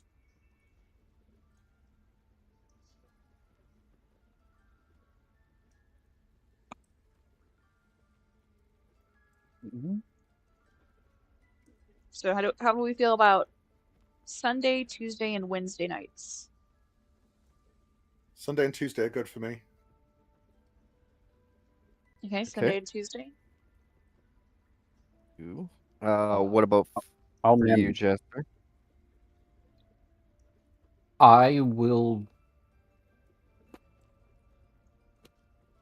try to make whatever we go with work because I do. Your schedule I changes have a lot. no set weekly schedule. Yeah, Yep. that's Okay. so. Service That industry. one we may have to play around with. Yeah. Oh yes, yes. I know that. I've had many years under my belt in the service industry. I'm in a similar So boat. I do temporary, so I'm kind of open. I guess Sundays are also good for me. Tuesdays, I'd rather not because I have this other live thing I do with a certain community. But if you guys all do Tuesday, I can kind of go back and forth, you know. I would also prefer Sunday nights, just because I know that once I start getting clients again, Tuesday nights are going to be I'm going to be exhausted by the time we get there. Yes, yes. So Yeah, Sunday nights would okay. be preferable. How does that actually then? I guess it looks like from what I'm seeing here,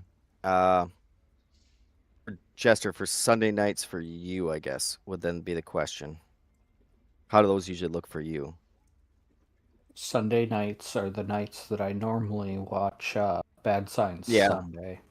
Yeah. Sorry. I know certain people do so watch. many ridiculous shows on Sundays. Oh my god. Well, What? there are a lot of Sunday shows. Would you rather? So Yes. the reason why I went with nights is because I know that nights tend to be more available, at least with Sunday. So Sunday, I'm more open after 1 in the afternoon. So if we want to do anywhere between, obviously I'm in Central Time, so we'd have to kind of pair up different time zones. Yeah, and then that was going to be my next little kind of figuring out with. I know with you, Zach, it's what. I'm fine. I'm disabled, so like. Well, no, I get you. We're probably in the same boat with that kind of thing, where we're open-ended. But I know the time difference, so that just make sure that we coordinate with everybody. I'm 5 hours ahead of Eastern and 6 ahead of Central. Okay.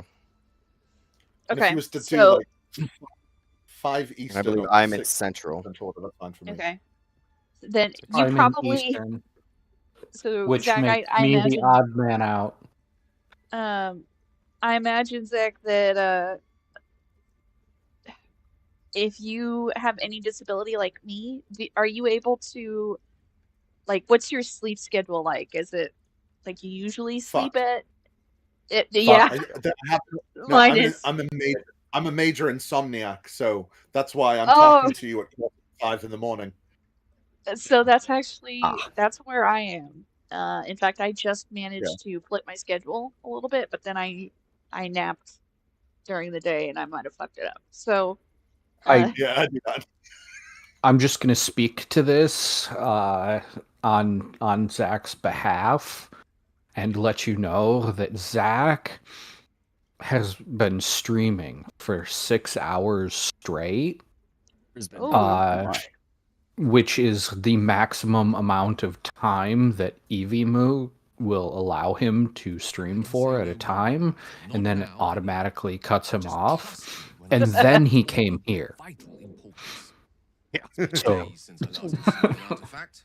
I know this because I was there at the very end. One of those as well, because like I'm betting that these are only going to be like 4-hour D&D games, and I used to run like 12-hour D&D games, so it doesn't matter. Whatever. Right. Critical. Yeah, that's my point. Is like He's fine. Wolfo is Central Time, and he's also on disability, so he's he's gonna be fine to show up. Valid question. Like A wizard like me around is quite the boon when facing the perils. he'll just make it work because he's like he's been wanting to do a D&D game. He doesn't get So is enough all of this doing to one say? mask. I hope I can count. Is all of this to say that Sunday midday would be better for everyone? That sounds like it. That might be because then also, I know there's different various shows that do go on during the day sometimes. Yeah. But some of the main ones everybody watches in the community tend to start happening around like 6 to 8 Central Time. So if Yeah. we kind of do it before that so that everybody else can get and watch every other show they want to be a part of. Yeah, the only watch. show I can catch that anytime. I can catch later would be the Line Sunday show at 2 p.m. I don't mind catching that later. Usually I like to stop in the live chat when the show starts at 7 p.m. for the After Dark show. So that's really the only one. But obviously anything after that, I really, a lot of these lives I can catch later. And I do want to be part of Bad Science Sunday. I was so sad. I fell asleep on Sunday night and I couldn't do Bad Science Sunday. But, Vic is a very After Dark person. I do After Dark all the time. Get me. By the way, Vic is a very fall asleep person lately. yeah. I just every time I start to stay awake and it'll be like I'm awake. It's 1 p.m. Let's do stuff. And then I fall asleep 30 minutes later. And then I wake up, at various times throughout the day. And then it's like 2 in the morning and I'm like, I'm awake. Let's do stuff. I mean, yeah. It's almost to a point where I'm going, Vic, so how's testing going for narcolepsy?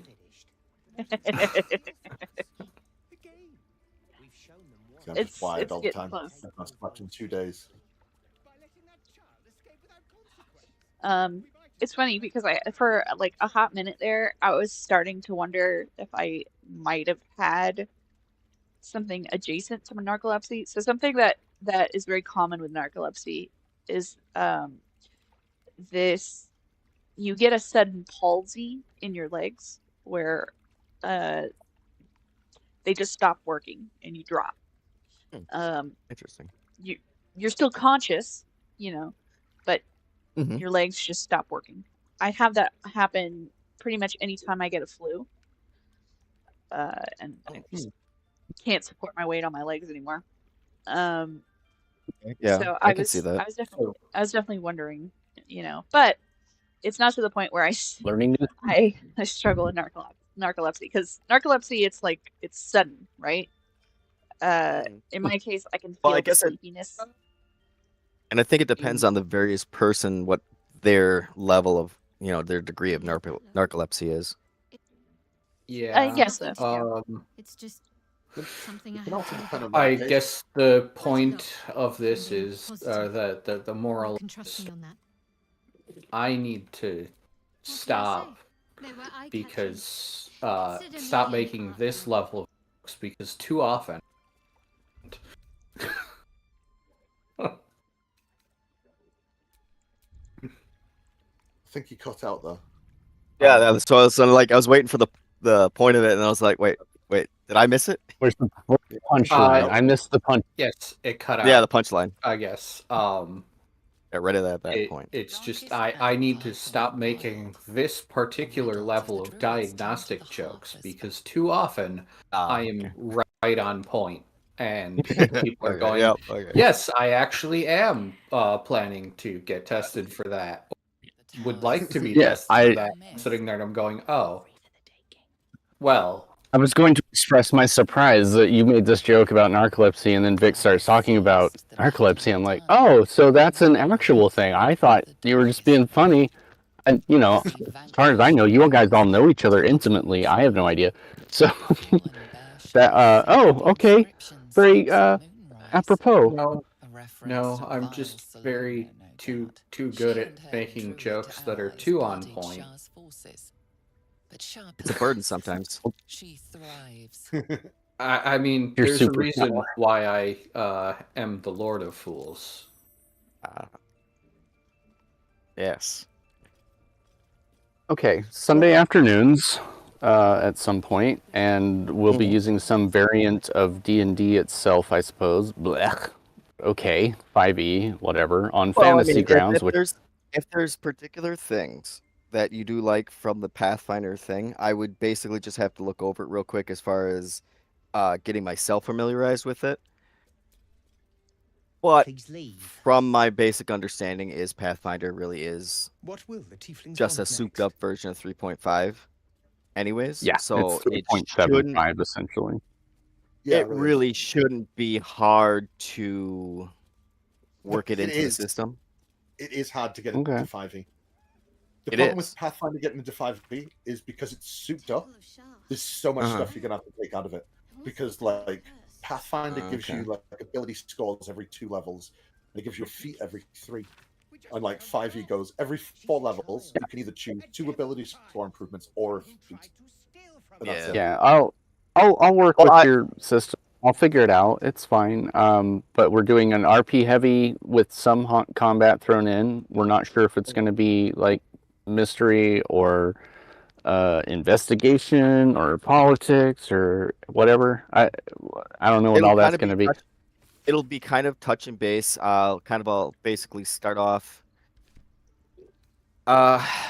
with generally kind of forming the party, and then based on where particular players may want some of their end goals to be is where we might start slowly arcing it, and as different stories come up, we'll kind of go along that way. Maybe I might have an adventure idea all of a sudden. It's like, ooh, this would be fun for you guys. And I'll throw something together for that. And it'll be very open because, again, my ultimate rule is, the rule of fun. So as long as everybody is having a good time, having fun with it, making some memories, it can be very open where we can take this. And also, fun includes being free in my case. Yes. You're making me choose. Oh, I'm gonna have to be Nanny Og. Well, that's another thing. Like the actual dollar amount, we want this to be, as cost effective for everybody type thing. So free is the way to go. Yay, free! My favorite price. I definitely. I think I know what character I'm gonna play. I'm going to play Nanny Og. Do you have like a module or campaign stroke laid out? You're not using a module. You were homebrewing something, right? Yeah, I'll basically homebrew it, and that was what I was getting the feel from this interaction tonight to kind of get the idea of where I should start setting things up. It's going to be homebrew. The general feel and setting of the environment around you is kind of basic on where we're setting it now, but there's literally a world of possibilities to do whatever type of feeling theme within my realm. The world is so big that you could travel all over and still not see a quarter of the world. What about a dime? Could I see a dime of the world? That might be possible. Are you guys okay with like a fair amount of joking around? Like, I don't want to detract from the story or derail the plots or something, but like, I'm kind of silly. Oh, I plan on being silly as fuck. Yeah. Hold on. I really hope so. Perfect. See, Are you? The way I always play it is that if it's not like a story moment, I am a wacky character, unless I'm playing a serious character and I'm doing all weird shit. And then, if it comes to story stuff, that's when I'll play serious character, and there's light silliness, but you don't take away from. That's how I do it anyway. Yes, yes. I'm not going to answer this. I'm just going to say refer to my name. Enough said. Enough said. Andrew? Yes. No, I don't know. Never mind. I'm good. All right. Cool. Okay. Oh yes. Also, I would think that if silliness wasn't allowed, I'd not be allowed at the table Oh to yeah. begin with. Well, how would that be any fun? I cannot imagine being allowed at a table where silliness is not going to be a major part of things, because Yeah. It's all fun. You got lots of powers and there's weird shit everywhere. Gotta have fun. I mean, I get to twiddle my fingers and say some silly words, and like crazy shit happens. How could I not let that be silly? Exactly. All right. Yeah, so it's very Okay. open-ended. It's going to be very player-friendly. It's all about just everybody having fun. Everybody getting together, cutting loose. Like I said, it's cutting loose from reality, having a little fantasy fun for a while. Because we live in some troubling times, and D&D is probably one of the best. Well, just role-playing in general, but D&D being what we're going with is in general is just a very good therapy in a lot of ways. I believe it's a very good way to battle depression, and for the young ones, it teaches them a lot of skills. Here, I thought I was gonna be saying, so if my character happens to worship a god named Jester, Lord of Fools, is that going to be an issue? I don't see why it would be. Are you just going to whether that transfer a is your- character over? I mean, it's actually not the first time. In Wolfo's campaign, I am a deity that exists. Nice. It sounds like you just want to do the character that you did in Wolflow's campaign. Am I wrong? No, actually, I was thinking of a completely different one that I built many years ago, and then people decided they didn't want me in that campaign, so I got booted overnight. It can happen. I'm gonna have to be a bard. Okay, so silly's allowed. Okay, just making sure. Yeah. Oh yeah. Well, as far as like the deities type thing goes, I mean, there's multiple fronts on that. With that,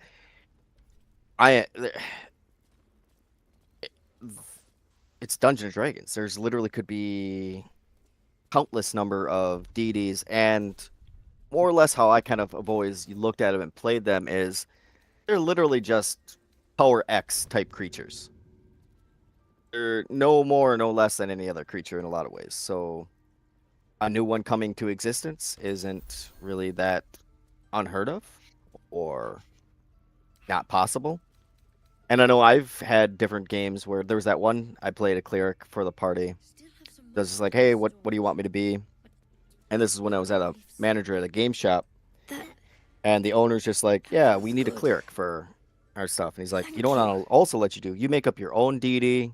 You set your own rules. And this was also in 3.5, so he let me have 3 domains based on that, too. And so it was actually pretty cool. It was pretty cool. And I had to basically... And I got more for this particular one. That's not how I would run it, per se. But for how that one was run, where I had access to whatever level spells based on how many followers I got to acknowledge Aya. And so I could be a first level character, for example, and still have access to 9th level spells if I had enough people following me. But I could also be a 20th level character And if only me and Joe Schmo down the street believed in this deity, then I would only have, basic cantrips. But there wasn't I cantrips at that understand time. Joe But, Schmo. I understand Joe Schmo has a lot of sway in the deific realm, so that may not have been all that bad. see, I mean, you gotta play the numbers. It's a numbers game there. I mean, I derive all of my god powers from every time somebody makes a stupid decision or acts the fool. So, it doesn't do well matter with if you things. specifically worship me. It just matters that you are doing something foolish. Yes, Well, I get to see that's- songs. What was that? What you want to say? Oh, sorry. I'm just thinking about being a bard and getting excited. Oh, okay. Like I Man, get to sing song, and I know exactly what song I'm going to sing.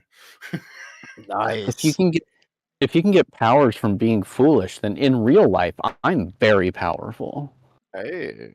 No. It's you give me power by being foolish. You don't get any. I get them, and then I Siphons use the them to fool. create shenanigans. Well, So- then you should be incredibly powerful. Have we Well, decided yeah. on what level we're going to be starting at? Ooh, there's an idea. Is there any various preference? I mean, I can easily start at a higher level. That's no problem. Obviously, that gives you more ability to build a little extra into your background. I know And don't have I to like get over starting that low. first beginner hump. I'm okay with starting a little high, but like I wouldn't really want to start any higher than 3 myself. Yeah, The first 2 levels kind of suck because it's like Yep. you fought Can't do a anything. wolf. No, but see, the thing is, right? What Yeah, we're making brisk is wind, and maybe you get starting at level knocked 1 out. Hold up. isn't that bad of Shaking an idea? fist. Because if we're doing more of a role play one, fighting doesn't come into it as much, so we might be able to level That's up. true. What's that? Yeah, and that's That's another true. thing with how I do experience too. I don't do. Well, I shouldn't say I don't, but I won't make it based on like. There's a lot of times when people get used to they have to slay everything and kill everything just to get experience. It's like you don't have to kill everything. Like I have plenty of encounters where it's not about actually killing everything in the encounter. It's about passing the encounter. It's about succeeding at and advancing further. So if you advance the story, there's experience. And then I've always done the thing where I've given out experience to different players for what they do. Maybe they did something really entertaining, so the entire group had a good laugh about it. Hey, here's some extra experience for you. Maybe, and I'll try to pool it sometimes so that everybody kind of stays on the same level. Yeah, do you But do it maybe individually or as a group? that's where it can get like when I do the award things, I can sometimes, but that's where I've gone into where, let's say you have a experience pool, then you can expend them on extra things like maybe you pick up an extra feat or 2, or go get training in a skill that you don't have or something like that. Yeah. Yeah, my favorite GM, he taught me that he doesn't ever use experience points anymore because I was really intent on like how much XP do we get? How much and he was just like, look, I don't track XP. He's like, I just kind of figure it by benchmarks. If your character did some really cool shit, I might give you a little extra oomph and be like, hey man, throw on a feat, But Yes. if it's like just in general, the group was at roughly the same level. Every now and then he'd give somebody a little extra oomph, and then they would end up evening out later on. But like, it was never really critical that you calculate all the exact numbers. Yes. Yeah, I think I still have it somewhere. I have like an Excel spreadsheet that I made that basically had all the players on it, and all the XP values that I could want to give them, and different things for all the different battles. And all I had to do was just put a 1 in, and then it would add everything up instantly. And so I could just like, as I was doing it, I just go da da da da, and I could give them XP for everything dead quick. It was really good. Where'd Jester go? miss the days. I miss the days of free Excel. Why they have to take that away? I love that fucking program. There's so much you could do with it. If you Just have so an we're internet clear.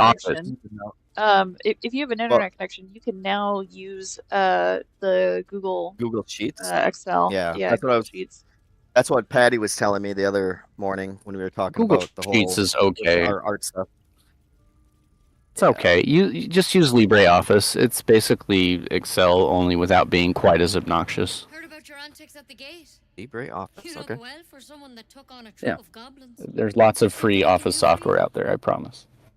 Where did Jester go? In my stream before, You and every other he was having I can help connectivity if issues and something's wrong. coming in and out. So it might No have been that. He master might has them, because I but I think he's on can his phone or manage. something. Okay. Why are So you I drove him asking? off. That's what you're saying. I drove him off. It's all my fault. Do you know if that's what you want to take from that? Fair enough. That's what I heard. I don't know. Already, my bad luck is cursing everyone. All right, no, that's actually I do kind of realize like that I had an idea for a cleric that if nobody else was going to do one, I was like, I have a idea in my back pocket Follow me. that kind of elaborated on something I'd heard, where basically you're an atheist, You except need to be quick. all of a sudden your like mockery starts working.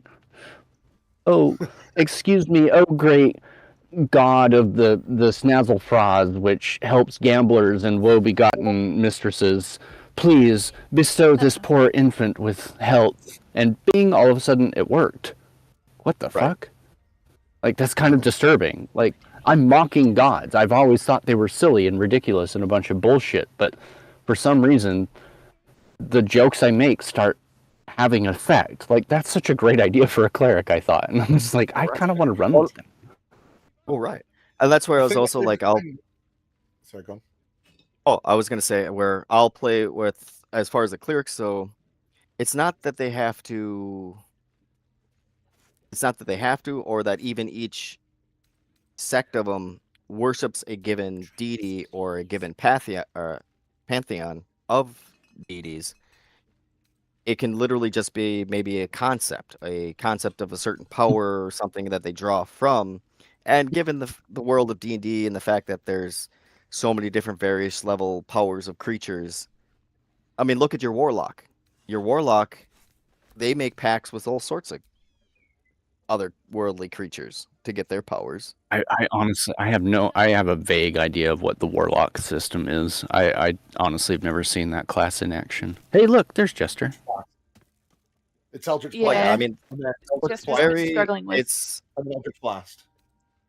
Sorry, we've got a lot of people talking.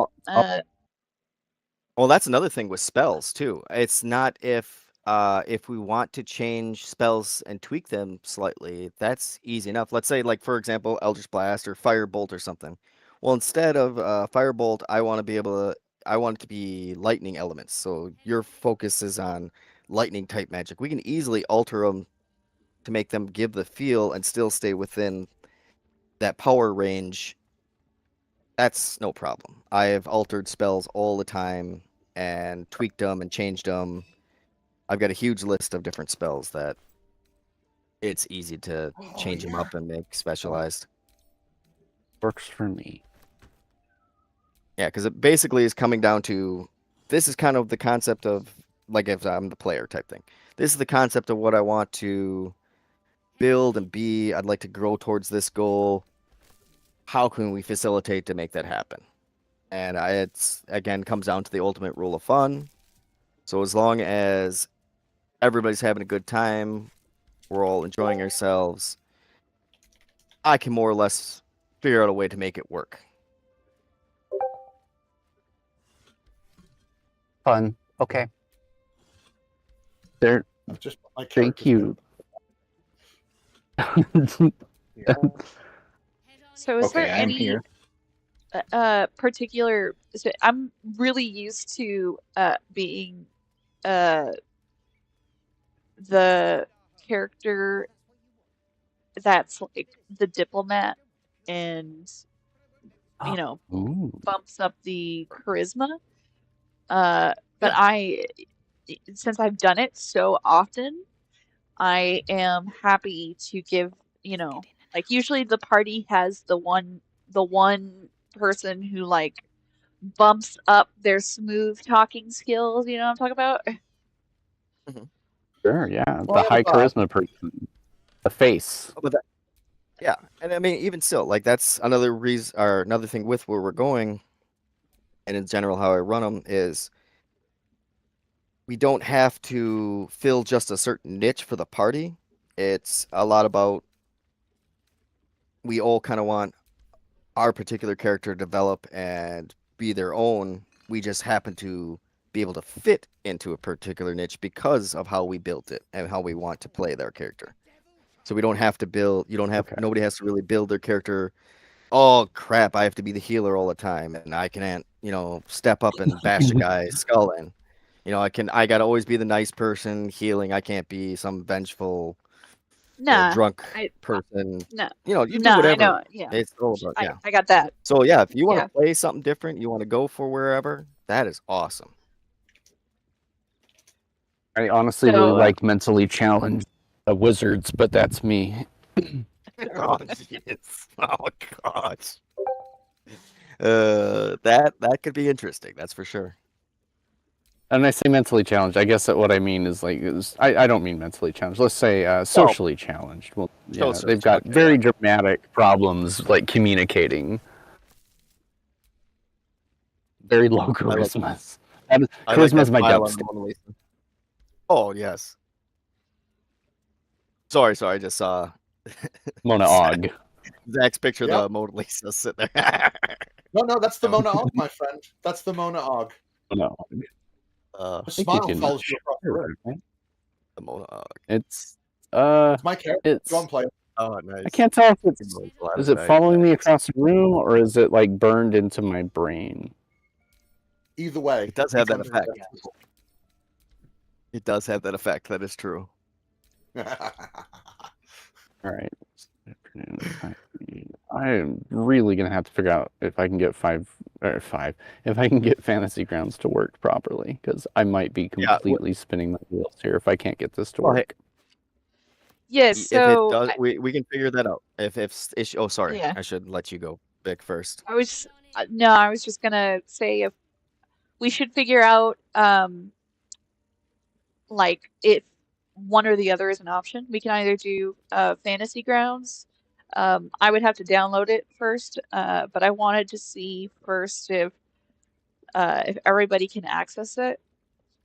And if everybody's able to access Fantasy Grounds, then we'll go with that. If not, we can try Roll20. I know Roll20 is pretty much entirely browser based, right? Like I don't have to install anything; it's all in the browser. But It's all in the browser, it unless also you're using your phone. Then it it looks like requires a you. lot of resource management. I could be wrong. I'll be okay either way. I'm gonna. I haven't. The only way I played a game in Roll20 is like when I was playing Cult Divinity Lost, and you don't have to worry. You really the feature you use the most is the character sheet, and the looking at various what's the word I'm looking for? Like it's easy to pull up stuff on there that if you if you download assets and stuff, it's really easy to pull that up. As far as like when it comes to like what the DM needs to do, so to set it up, the DM's got there's a lot of setup that I recall. And so because of that, there's probably a learning curve. Be fine. Yeah, so I guess. Oh, sorry. Keep going. No, you please go first. Okay. I guess my general question then, since I'm not as familiarized with the Roll20, how their whole thing works, I guess it'd basically be I can import, upload pictures like the maps and such, or various scenes for you guys to be able to see, correct? Yeah, that's very easy. Mm-hmm. Oh, okay. Then everything else, easy peasy. Because even before using it like we did our one on Discord a couple times before everybody went over to the other fantasies. Because I had already previously been using Fantasy Grounds, but some of my other players in that given game didn't quite. And this was at once lockdown happened, because we were playing in-house at our game shop, and that's where I'd come in with all my handmade 3D maps and everything for them to play on. And we still kind of wanted to do that concept, and I was crafting a lot still. So what I'd end up doing, and we wouldn't necessarily do this setup because I don't have necessarily the area for that type of setup at the moment. But what I would do is I'd have my webcam pointed down at the map and have their characters and constantly move them for them on the board. They just tell me, oh, I'd like to move over here or do this or that, and they could see the actual physical board we'd be playing on. I mean, so if the game like, you know, gets going and stuff, I wouldn't mind doing that. I have loads of stuff that my girlfriend loves making and she missed making. It is fun. It is fun. And I've got just tubs full of like little figurines and trees and all different stuff that she's made for like everything. She's got like a giant actual like 3-foot long cardboard pirate ship that has like 3 different levels and like little bits that they can fight on the rigging and in the crow's nest and all sorts, because she was playing that is awesome. Yeah, it's really good. Like they're all just made with like cardboard and like, you know, like fucking still toothpick sticks and stuff, but it's fucking it's so good. Oh yeah. Yeah, I mean, I used to actually like literally carve. I'd like find different pieces of styrofoam or other different things and like carve up different sculptures and paint them up and make the entire 3D model for them. That. Oh, but I cut my hands up so many goddamn times with those little utility knives, because you catch yourself on a point and you try to push through it and damn it, I cut myself again. That's a fucking lot of dice. I'm sorry. That is. Oh, cow. Do you know what? I'm looking at that big thing of dice, and my inner D&D player is going, I still need more. More dice, please. There's never enough dice. Sorry, YouTubers. You're not catching it. Let's see if I can pull it up. There you go. Wow.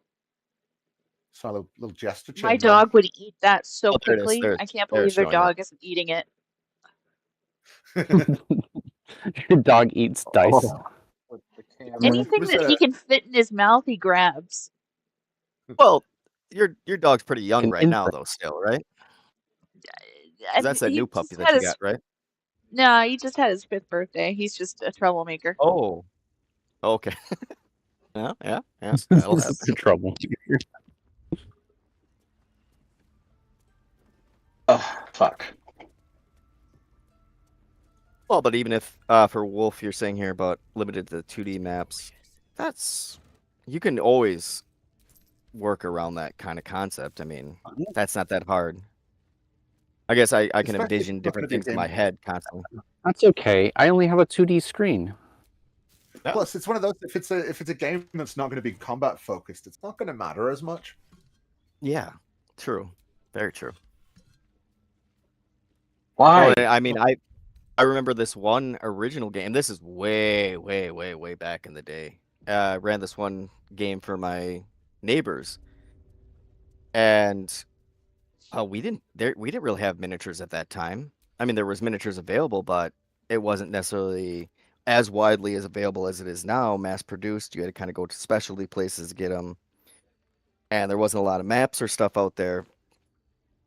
And I would just take a piece of paper and draw little circles, like here's where you are, here's some goblins, here's some basic lay of the land. And we'd just be like, we'd move them around. I'd literally have like a tactical movement where I'd just keep drawing arrows to where they are now. And I'm gonna eventually have this come out anyway. So look, I learned playing role-playing games, tabletop games, physically in person in prison. So everything we did was completely 100%. Right. Hand done. Yeah, exactly. We made our own character pieces, all that. Plus, like, very mind-eyes theater. Battles can be done in the mind. They don't necessarily need to be done on a map. You know what I mean? Exactly. Although, to Exactly. be honest, Well, I spent hours making some nice fucking maps. well, that's why Yeah. we actually started using this one style instead of, because the only downside also about maps is if you try to like you're moving within those squares and you limit yourself where your movement can be. What we ended up doing was taking a piece of string and every square is an inch. So we had a 6 inch, we had a basically based on the different movement distances a particular creature or person could move, we had lengths of string. So obviously your typical movement is 30 feet, so 6 inches. So we'd have a little 6 inch thing and you put it in the middle of your miniature and then you put the other end wherever you want it. So then you could also, if you wanted to try to do some little loop-de-loop around somebody to try to avoid their attack of opportunity and other things, if that string could make it around to that point without getting within their arc, yeah, no problem. Yeah, you find those kind of tricks very practical and very easy to utilize. We didn't bother with string. We just kept using the edges of other map paper. We didn't use full inch squares, though. We would use half inch because we had very limited space. Oh, yes. And that's See what else- fine. But what else- again, it comes down to mind's eye theater, you know? Yeah. Sorry, Yeah, Zach, go exactly. ahead. It's the point is to just present. It's not the point of like representing it realistically. Although it's really cool when you can do some fancy, pretty map stuff and props and shit. Oh, yeah. But Oh, the purpose is to like give you the idea, not so much like be a perfect Oh. representation of realism. But see, I also like the minis because it gives you a different perspective on what the battle looks like, and it makes people think differently of like, oh, that tree's actually pointing up, so actually it's not a 2D map. You know what I mean? So I can go upwards Yeah. and I can go downwards and stuff like that. Like one of my Yes. favorite things that I used to do is like if they ever like we're on something sliding down like a mountain. It only happened like once or twice. You'd be on a stone. I just like get these square pieces of paper. I just cut them out and just start cutting them into pieces. Oh, it's broken against something. Now that's spun off over there with two of you on it. What are you gonna do? You know what I mean? Yeah. Yeah, doing 3D versions of your maps, well, I should say 2D, but like with indicators for elements like height and what have you, was a fun thing for us to do. And I know, God, when you can do cool ass printed stuff, it's really amazing. Like I know Vic saw the stuff that Forrest Valkai did with Jesse Jerdak and all them to do the fundraiser when they did Tales of the Valiant. Their miniatures and their models and their maps and stuff were amazing, and I would have loved to play with that kind of shit. But at a certain point, you have to use what you got. So I didn't have a 3D printer, and we did the best we could. We would set up coffee. Keep going.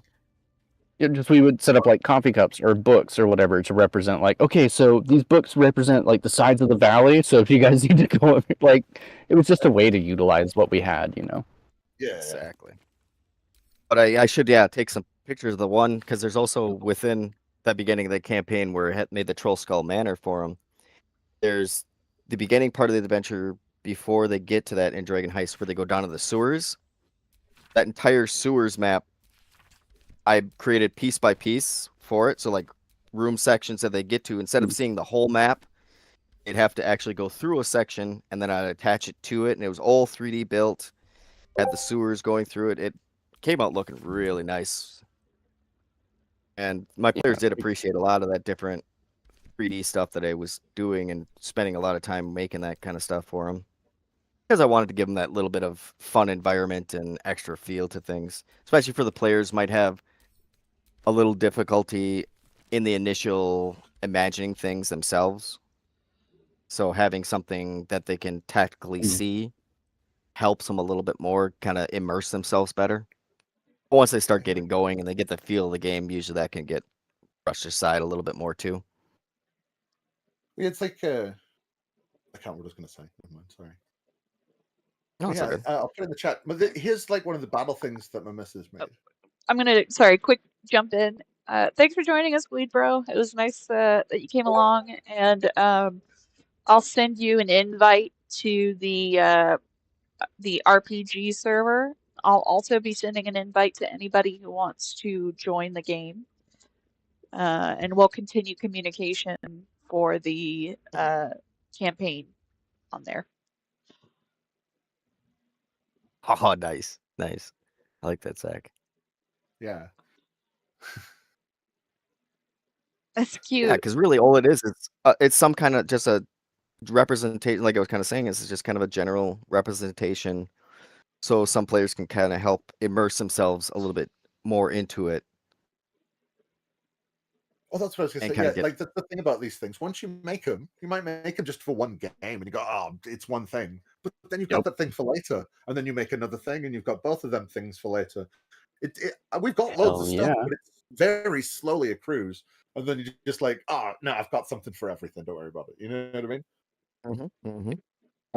By the time I was released, half my locker was full of the props and books for playing games. We only had like a suitcase-sized locker to store all of our property in, so like a 2x3 foot locker that's maybe about 11 inches deep, and literally more than half of it was role-playing game shit. My dad was like that, but it was like Warhammer books.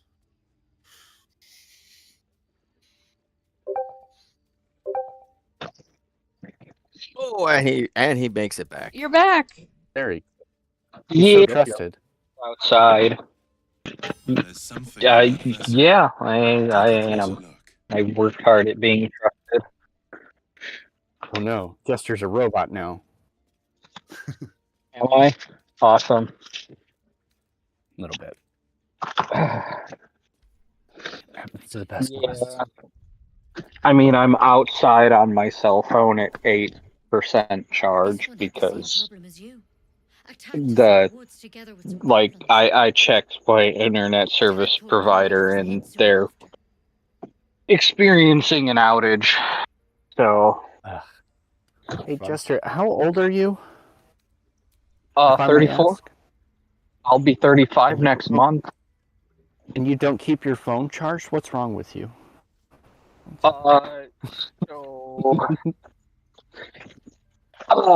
Just teeth. No, I don't. Totally don't.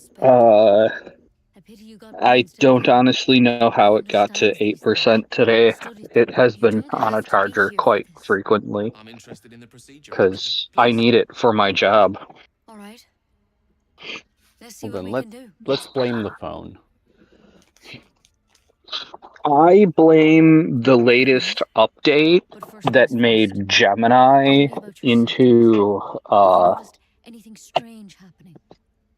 a key feature. Like, I was just trying to restart my phone and it kept popping up Gemini, and I'm like, I didn't ask for fucking Gemini. I hit the power button, you fucking... How'd you pick up the parasite? So annoying. Halsin was Do you have a desperate to find Motorola? where all this was happening. I have a Samsung. Pretty close. Yeah. I just got a new Motorola Razr and I kind of hate it. But because of the AI shit, I can't seem to turn off the AI shit. It's so annoying. You're dangerous. Everybody, Right. it's just everybody rolling out more and more AI. Stupid trash. You deserve a chance to save yourself. All right. That's me being old person. Anyway, all right. So we're fairly on track here. We've got Sunday afternoons. We're going to be some weird blend of system that's possibly based in 5e. I don't know, or whatever it is WotC currently is doing that they don't want to admit is 6th edition. We're possibly Fantasy Grounds or something else. I can't seem to make Fantasy Grounds work yet. I'll keep working on it. But that's a good question.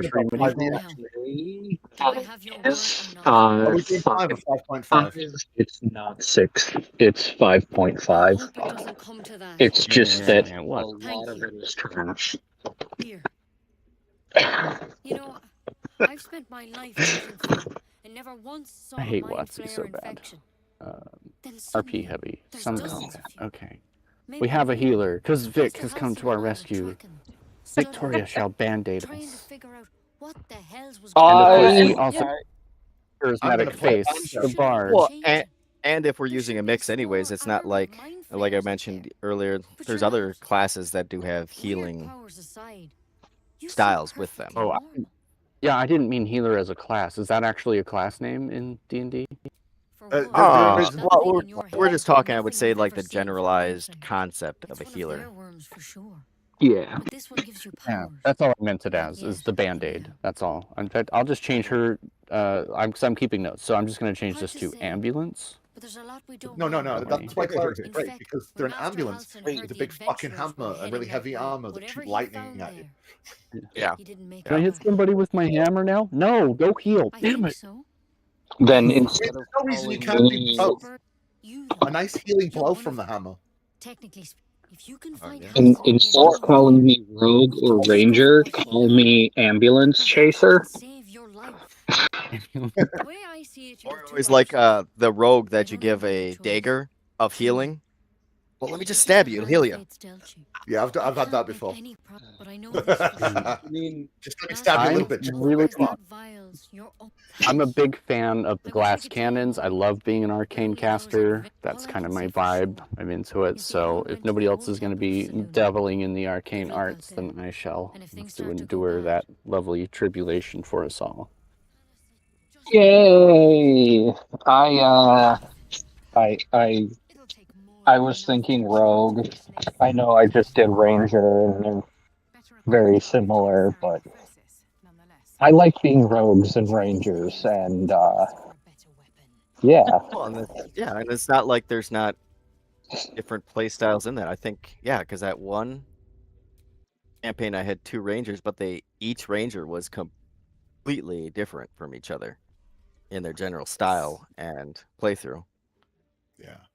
So I also wanted to do a rogue campaign because uh rogue campaigns would be so fun. It can be, yeah. It can be a lot of Well, fun. while I was still locked up, we ended up doing an all evil campaign, which brings me up a point.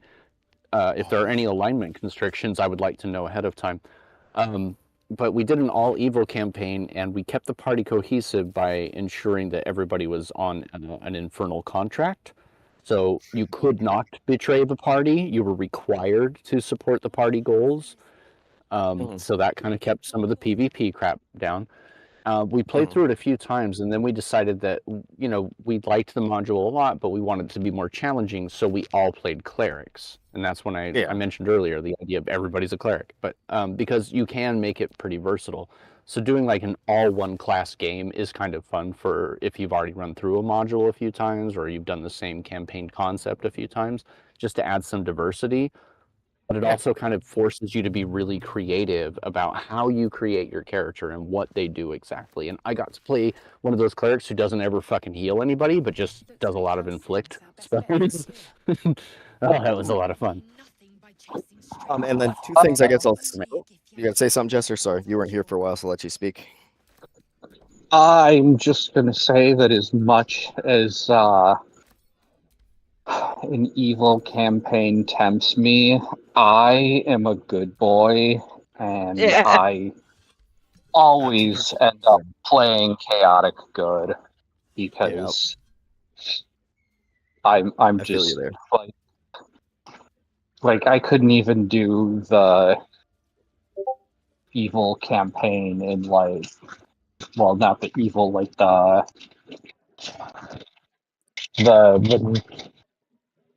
mean shepherd in Mass Effect. I couldn't do it. I was too nice of a boy. I was like, no, I want to help this person. I don't want to be an asshole. Yeah, I tried that with this one old. I can't remember what that. I think it was Old Republic. I think it was the Star Wars Old Republic one. And I tried to be evil, and I just couldn't. I was based like I kind of could tender over the line from neutral to evil, but at the same time, I just am too much of a helper of people. I'm like, oh, you need rescuing this? Yeah, no problem. Maybe I'll force lightning the enemies to death and stuff, but I can't help but be a little helpful. The only game that I've managed to play quote unquote evil character, as far as I'm concerned, is in Skyrim, and that is because Skyrim kind of forces you to be a little bit of an evil character because there's no good guys in Skyrim. Yeah, I can see that. Like Because But as far Skyrim, like even it's about broken oaths, and most of the oaths that are broken are kind of shitty oaths. So if you're playing a good guy, you're doing something wrong. as far as getting back to address the alignment thing, I would say mostly it's really just kind of an open-ended because it's a game mechanic thing. And with that, you can basically pick whatever alignment you choose. And Yeah. how you play your character might affect where it might kind of your general moral compass is, but at the core, you can be kind of whatever you choose to be. But if all of a sudden, let's say, for example, you choose a chaotic evil, right? And It's tough. throughout the throughout the campaign, you end up kind of being more so. You kind of end up helping a lot of people and doing this. Like, yeah, you might do certain things where, yeah, you're going to. Oh, well, a good example would be like the one Viva La Dirt League episode where he has to go rescue the children from the bandits, right? But he rescued 4 children. You said rescue 4 children, so I rescued 4 children. But what about all the other children back in there? Well, I killed all the bandits. I didn't tell you to kill all the bandits. And then all of a sudden, well, but what about the starving children? And blah blah blah blah blah. So it's like, be a little ambiguous with it. I love Viva La Dirt League. Yeah, they have some good. They They're are funny fun. shit. But I mean, yeah, it can be very open-ended with that, and even an evil character, especially, they've gone into a lot of different good articles on this as well that I've read over the years. But just because you're an evil character, even a chaotic evil character, doesn't mean that they're going to constantly be fucking over the party, because they still have to survive themselves. So they realize that they have to work within those bounds, anyways. Yeah, I've seen campaigns where people can play evil characters well. They're not evil in the sense of like, I'm always going to do the wrong thing, the bad thing. They're evil in the sense of like they're selfish.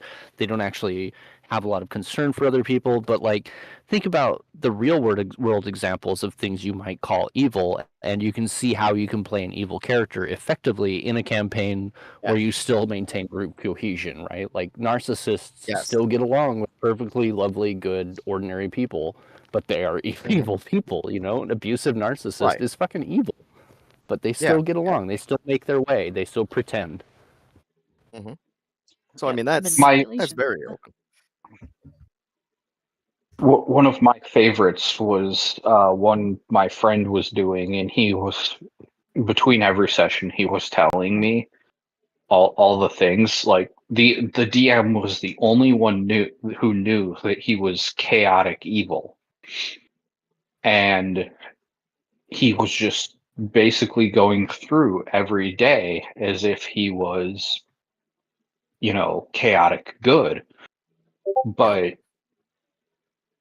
at the end of the campaign, they had a flip where he got to be revealed secretly as the big bad, and as like the real big bad, and they're like, what the fuck? And he's like, what? You helped me take out the competition, and I thank you for your service. If you'd like to leave now, you can. Yep. Nice epic twist. Yep. Like, just no. My ends were to get rid of the competition. Beyond that, no problems. I have no problems with you guys. If you want to leave, it's fine. I'll give you that courtesy this one time. Synchronicity. I am currently watching for the first time ever The Blacklist. So it sounds pretty much to me like you're just describing what I noticed in the first couple seasons of The Blacklist. I don't know if you guys have watched that. Kinda. There's more of a twist that comes later, but also like the UG. It's kind of frustrating how that show ends up. Oh yeah, no spoilers, please. I'm, as I said, first time watching. Yeah, that's why I'm not Thank you. spoiling it. I appreciate that. Especially, I would not want to ruin any second of why can't I remember his name? The Reddington? main what? James Spader? Reddington? Yeah, the guy who plays him, I forget the actor's name. James Spader? Yeah, I wouldn't want to ruin any level of James Spader speaking. I mean, after all, he is so charismatic that despite the fact that Age of Ultron sucks as a movie, the biggest problem they had filming it was that the actors kept getting mesmerized by what James Spader was actually saying, and therefore they were looking at him. I mean, it's a big tall as it's James Spader talking, but as like as Ultron got taller, that got more and more of their eyeballs focused on a different spot, a very different spot than the face. Yeah. Of course, nothing could take away from his pinnacle role in The Office. See, for me, it was Stargate. Although it's also to me hilarious that because I say that with all facetiousness because it's like the one role that he's known for where he was not playing a charismatic character. And I had seen the Stargate movie like 3 or 4 times when somebody was like pointed out that it was James Spader. Any word on Master Halsin? He and the adventurers were headed to Because Daniel Jackson has like no charisma. I looked at them. Nuh-uh. No. Wait, really? and had to look it up. And I was just silent for like 6 hours. I just didn't do anything for the next 6 hours but stare at a page and go, there's no way this is Jack Spader. Like the charisma is I do want to cut in here and say where in my time zone it's 11:45. I'm gonna hang around for about 45-ish more minutes, I guess. And so whatever we want to finish up with our general planning, we should try and fit that in before we close out the stream. Well, I guess I would leave it then. Is there any various questions for everybody else, thoughts, concerns of where you'd like this to go so that I'll plan around that? Everyone subscribes to. Not about the game now. I'd like to talk to you further at some point about my character, but we're obviously not going to do that here. Yeah, I think character creation anybody should be probably through text because that'll take a little while. And here's what I'll do. I'll go ahead and send the invite to the RPG server in the chat here. Another server in my collection. Yeah, like that can work. Like if there's anything that you guys want to coordinate together for building your characters, that's fine. And then if there's anything particular you want, kind of unknown and just known between, you and the DM type thing for your character, that's again perfectly great. Let's, it's about us having fun, us just being able to be the characters we want to be, play around. I'll try to provide the story the best I can, and we'll just have a good laugh. Good times. That's basically my Huzzah. goal. Ooh. Yeah, I have a I mean, that's server why that also, I has mean, race. I'm very open-ended on the, like you were asking about alignment stuff before. I'm very open-ended on that. Yeah, I tend It's, to just use the alignment as like a launching point and then keep it yeah. complex. Yeah, it's mostly yeah, like a launching point, and then sometimes certain spells like protection from evil, like a zone kind of There section. you Like go. certain spells might have to affect it, yes, and then I might specifically ask where your character is or have it written down so I know in advance how this thing's gonna affect the situation. Sure. But otherwise, yeah, it's very your character will play, and that'll kind of almost determine in a sense how everybody else is going to view you. Because I mean, look at it. You can be a good person, and all of a sudden, everybody else around you still thinks you're somehow evil, even though, like, great example is just me. I stand up for people, and I think you live who you are, or how, like, at the other night at the bar, I pissed off those people just because they asked me a question: do I support trans rights? Well, duh. Why would I not support someone being who they are? If that's who you are, you be you. You ain't affecting me. You ain't hurting me. Why should that matter? And they just flip their shit. I'm the evil person because I stand up for others, even though that would inherently, from the outside, look like a good thing.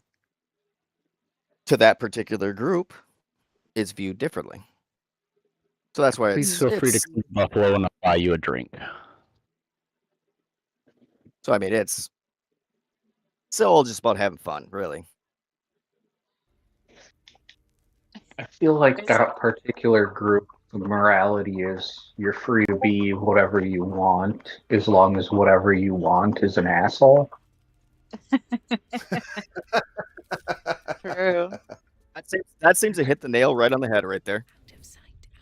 Got him. It's all they ever, like, it's the one character trait they all share.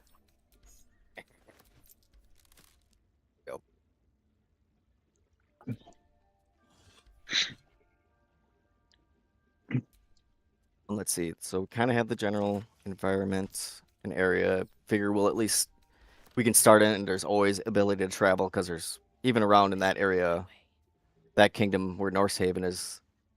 There's plenty of areas around that to travel to experience different areas and styles of play.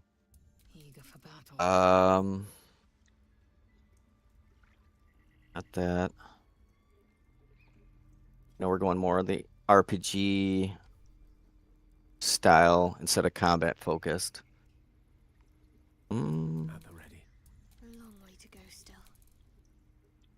Roleplay over combat, but not without combat. Correct. It's important that I be able to unleash arcane hell on everyone every now and then. Oh, Of course. yes. I mean, what fun would it be without being able to use some of the powers that you're given? Right, and we've got a cleric, so, like, what are we going to necromancy if we don't have any combats?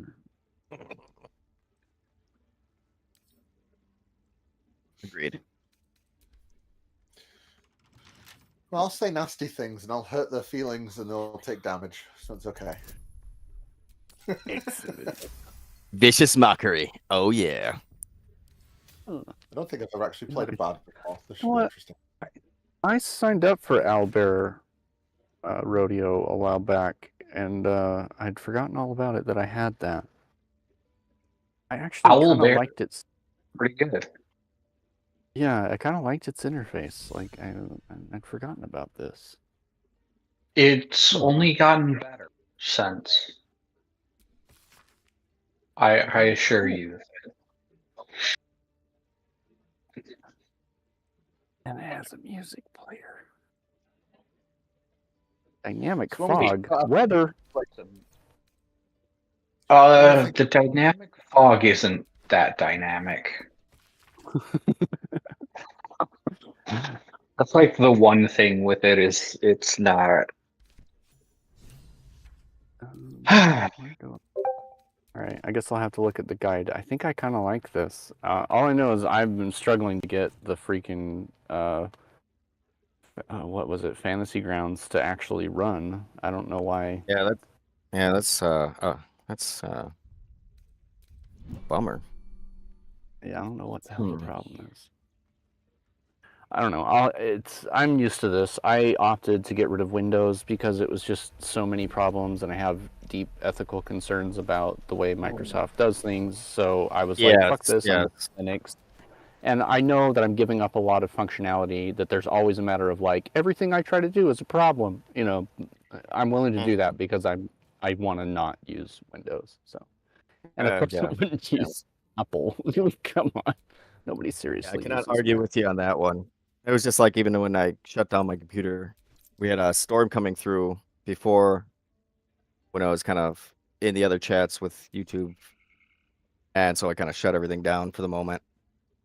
And when I started back up, again, bothering me about, oh, come on, update your version of Windows 11. No, I'm fine. I don't want you to mess with anything. This is perfectly fine. Just leave me alone with this.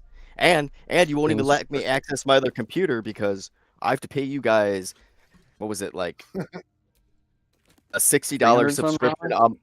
Yeah, well, no, there was $60 first. The initial thing was $60 a month for their whole, to have a logo in on them, and then additional fee just to have them, look through my stuff to give me the password that I had on my old computer. It's like, I already goddamn bought the computer from you. I just want to access some of my old files that I had made. Some of like the video, like, oh, that was another thing I was gonna say. With the videos that I've made for my other game, I also did wrap-ups at the end of the games, like, and that one was nice too in that sense because we were bi-weekly, but it gave me that little bit of time where what I did is everything that happened in the night before that game night, any of the big highlight points, anything I wanted them as far as notes that they might missed and had to take down, I made like a little video for them. And I would throw it up on my Facebook group that we were all in so that they could go back and review and see, oh, what actually, like, oh, I remember that. Oh, I forgot that, and they could rewatch the whole video, kind of play it out, and gave them a nice little recap to always go back to. That's pretty cool. Which is something I might start doing too, or the group too, is just start throwing those little, maybe even do like a separate channel on the YouTube for that, where I'll just throw up those little adventures that we have, and it'll just kind of be like a little semi-animated recap of what went on. Yeah, well, that sounds fun. That works for me. And that way, and I see everybody Mark doesn't have to worry. Hey, Mark. Yeah, Mark's joined us in the chat. Good to see you. Hello, Mark. What up, yo? What? Mark Reed? The amazing Mark Reed. Hello, Mark Reed. Hello. I'm impressed. So I was kind of actually wondering. I wanted to watch. Then Tsunami did come out with the little show she was gonna do. Also, I saw the thumbnail and I was like, what? I want to hear what that. I do. Why does she have these opinions? I was just waiting for that to start. Yeah, I was just kind of curious. I was just like, wait, what? I mean, I saw it got postponed for 4 days, but I think it's still gonna happen. Okay. I don't know who Decamstruction is, but I love that name. That's Cam. It's his birthday. I mean, technically, so for me, his birthday is in 4 minutes. For anyone on the Eastern Coast, it's been his birthday for the last 57 minutes. Well, happy birthday. I'm sorry I'm an hour late in congratulating you, but happy birthday. What the hell? Why do we have so many people watching on YouTube? I know, it's cool. It's actually really cool. Yeah. Hello. It's almost like we got rated. People. Happy birthday. Mark must have rated us. That's what I'm getting Oh, here. okay. Is that what happened? Moderated us. Well, welcome everybody. I kind of, Vic, it's all I you. feel like it's a glitch, but if it's not, hello. Nice to see You tricked everybody. them all. Yeah. You thought you would get content. Yeah, this is I was. literally Whoa. background Oh, content. Mark said he Yeah, wasn't streaming. thank you everybody for joining us. I mean, that's awesome. Are we going to read the See, super chats aloud? Oh, wait. Yeah. It's all right. Mark will know who my character is playing is. Yeah. I read, so this time I've kind of been counting on the live chat replay to work. If it doesn't, I'll look at it, see what's going on, but it should. And yeah, Mark, it is, I mean, it's going to be online, but it's a real tabletop game, so it's going to be online tabletop. And we've been kind of planning what the general vibe is going to be. We haven't gotten into character creation yet. We're gonna keep that to stuff like, because we want to be able to coordinate it together, and obviously not all of us can stay on the live stream, and that can take a long time. So we're gonna coordinate it in text. No. Vic. No. Look, we've established that you can attract views. So now the plan is that we're going to build like interest in future streams. So what you have to say is like, oh, we're not going to do the character development here on the stream. We're going to do that in private, and then there'll be a big reveal about all of our plans later. That actually might not be a bad idea on its own right. No, Build actually, that suspense. actually might not be a bad idea on its own right. Yeah. Yeah, I don't mind talking about like recaps. The only thing that we did agree on, particularly for some players, is we won't be streaming or recording the live like gameplay, Yes. but we can Yes. talk about recaps and story beats and anything like that.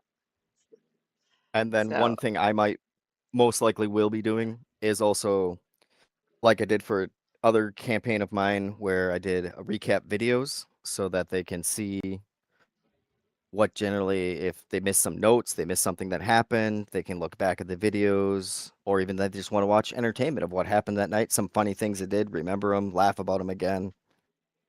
And that'll be what I'll end up doing, is throwing that on the YouTube so that others can kind of see the actual adventure in action, if you will, sometimes, instead of just hearing all our recaps and our laughing at each other. True. So, yeah, no, I'm happy. And Mark, as far as the edition goes, I'm guessing we're kind of like maybe basing it a little bit off of 5e, but it's going to be very homebrewed. We're picking whatever we like from various editions that are free, that we can freely access. 5th edition. So, I mean, if you're not going to stream the games or anything, it might be a good idea. Is like actually filming a little bit afterwards. If we all like act like we're in character, sat around a campfire describing what happened in the game. You know what I mean? Ooh, that would be fun. Yeah. I'd have to ask I know. Yeah, Volko, it depends but... on. Yeah, because I know you were letting me know about those concerns, and I'm all for that. I understand people's feelings on things, and I want to work with everybody else because, again, like I want it to be a place where it's a safe place. We all just kind of cut loose, have fun, and enjoy ourselves. And that's why, I mean, I would like to at some point also offer other games for people so that we kind of all generally have just somewhere to cut loose in this troubled times we live in. I don't want people to know what my character did until I tell them what I did. I want to design how they perceive my character. This is all carefully curated, just like the internet is always done. Of course. But yeah, That's right. I did it with a plus plan. It wasn't totally half-assed. Sorry. I also figured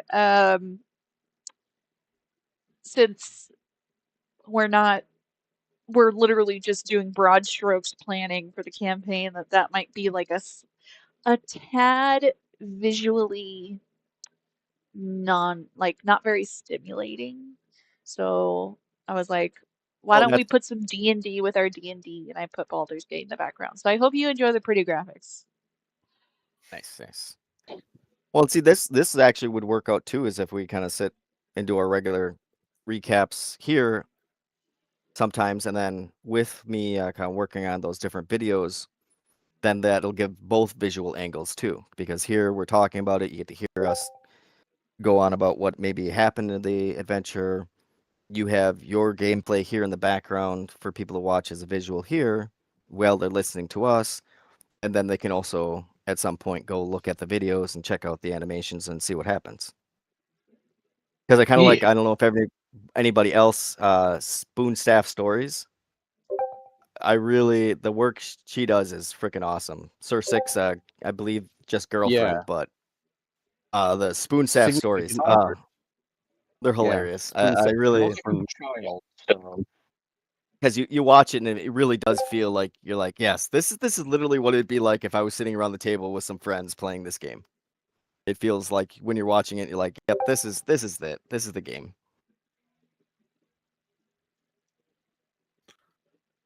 Broad Strokes. I don't even know her name. Oh my gosh. Well, at the very least, you get to hear us wish you a happy birthday. It is just turned midnight, and by just I mean 4 minutes ago. So happy birthday from the Central Time Zone, and also happy birthday an hour ago from the Eastern Time Zone. But I'm in Central, and that's the only time zone that matters. I'm glad you came alive. We appreciate you being here. A mirthful Oh, spawning. look, nobody else is here. Nobody. See, there's nobody. So, also, nobody is here. Woo! Oh, hello? Hi, can you hear us? Yeah, I can hear you. Awesome. Hello. Woo! How is everybody? Nobody's also here. Yeah. Here to say happy birthday, bro. Thank you. Nobody, he's one of my big supporters on TikTok. He's always in my lives and stuff. On TikTok. Yeah. Yeah. Well, thank you so much for joining us. I also seriously need to figure out what's going on with the server settings with the trusted role. Because for some reason, the trusted role is giving out stage moderators to everybody. Yeah, it is. Which I'm very tempted to ask about Wolfo coming in and maybe playing with settings, because he has built a number of servers. Oh no, Fern. You're getting dangerous. Dangerous. I have a thing for broads. You're the one who brought up broad strokes. I can't help it. Oh my gosh. So, if you guys want to continue, I can do two things. You guys can continue chatting amongst yourselves, and I'm going to mute myself for a minute, or I can put us on like a 5-minute break on stream. Oh, or is it time to let YouTube get a break from us completely? Well, I know I gotta fill up my coffee. Yeah, I gotta slip away, take a bathroom break, fill up my drink, and all that. So Well, is I there do need anything another else IPA. that we need to speak Yeah. about because it's 6 a.m. here? So Okay, yeah, Oh, so right. I'll what I'll do is I'll put us on a break, and then when I'm back, we're gonna finish our happy birthday greetings, finish up the final, conclusion, and also actually hold up. Let me just let's see if I can finish up with Gonna do that this. without shaking. So I think what we can do is we can just do a little sign off if you don't mind sticking around for, I don't know, 3 more minutes. Is that good? yeah, Cool. yeah. It was just more about like how much more we had to talk about was more what I was asking rather than just finishing up straight away. I think for the Yes. most part we kind of got a good touch base, so we're going to start on everything. Mhm. I feel. What do you Yeah, think, Vic? the most important Yeah, I part think is so. that anybody who wants to participate, I think we've settled on a good time that we want to meet at least every other week, uh, preferably once a week, but we can switch depending on who's busy. So if you Yeah. want to be a part of the campaign, we're going for somewhere a little bit after 1 p.m. on Sundays. That's Central Time. For anybody else, like for Shaken Fist, which, by the way, did I catch your name as Zach? Is that correct? Yeah, Zach. Yeah. Cool. All right. So Zach, that you're like, did you say you're 6 hours ahead of Central Time? 6 5, hours I ahead of believe. Central. Yeah. Oh, it is 6. All Okay. right. Yeah, so that would probably be 7 p.m. And Yeah. usually, the sessions can go for between 3 to 4 hours. Does that feel okay with everybody here? Yeah, pretty I would expected. I would say yeah. Mhm. So that's I going mean, to be the big part. If you want to especially be a if it's like part, every. Oh, sorry, I cutting you no, off. please go ahead. I was gonna say like as far as like especially if it gets to a point we're doing every week, probably about a 3-hour session just so that maybe all the other little things that'll do to wrap up things and like the animation stuff to work on that so I can get time to punch everything in every week and work on it. Or maybe I might actually do like a recap. For those, I might actually split those out where those are bi-weekly that they come out instead. And that'll be on my own time. But anyway, sorry I cut you off. No, no worries. So what we'll do is we'll aim for weekly, but things happen, so if we need to skip a week, that's fine. And we'll be meeting up on Sundays. For anybody who wants to be a part of the campaign, you should be able to join the Discord server. You will need Discord to continue communications regarding D&D. What I'll do, so now that we're closing out here, I'm going to bring out an invite to my excuse me, my RPG server, and I'll post that in the live chat. And that link that'll take you to my RPG server. That's where we're going to continue communications if you want to be a part of the campaign. So far we've got 3 confirmed players. Looks like we might have 5.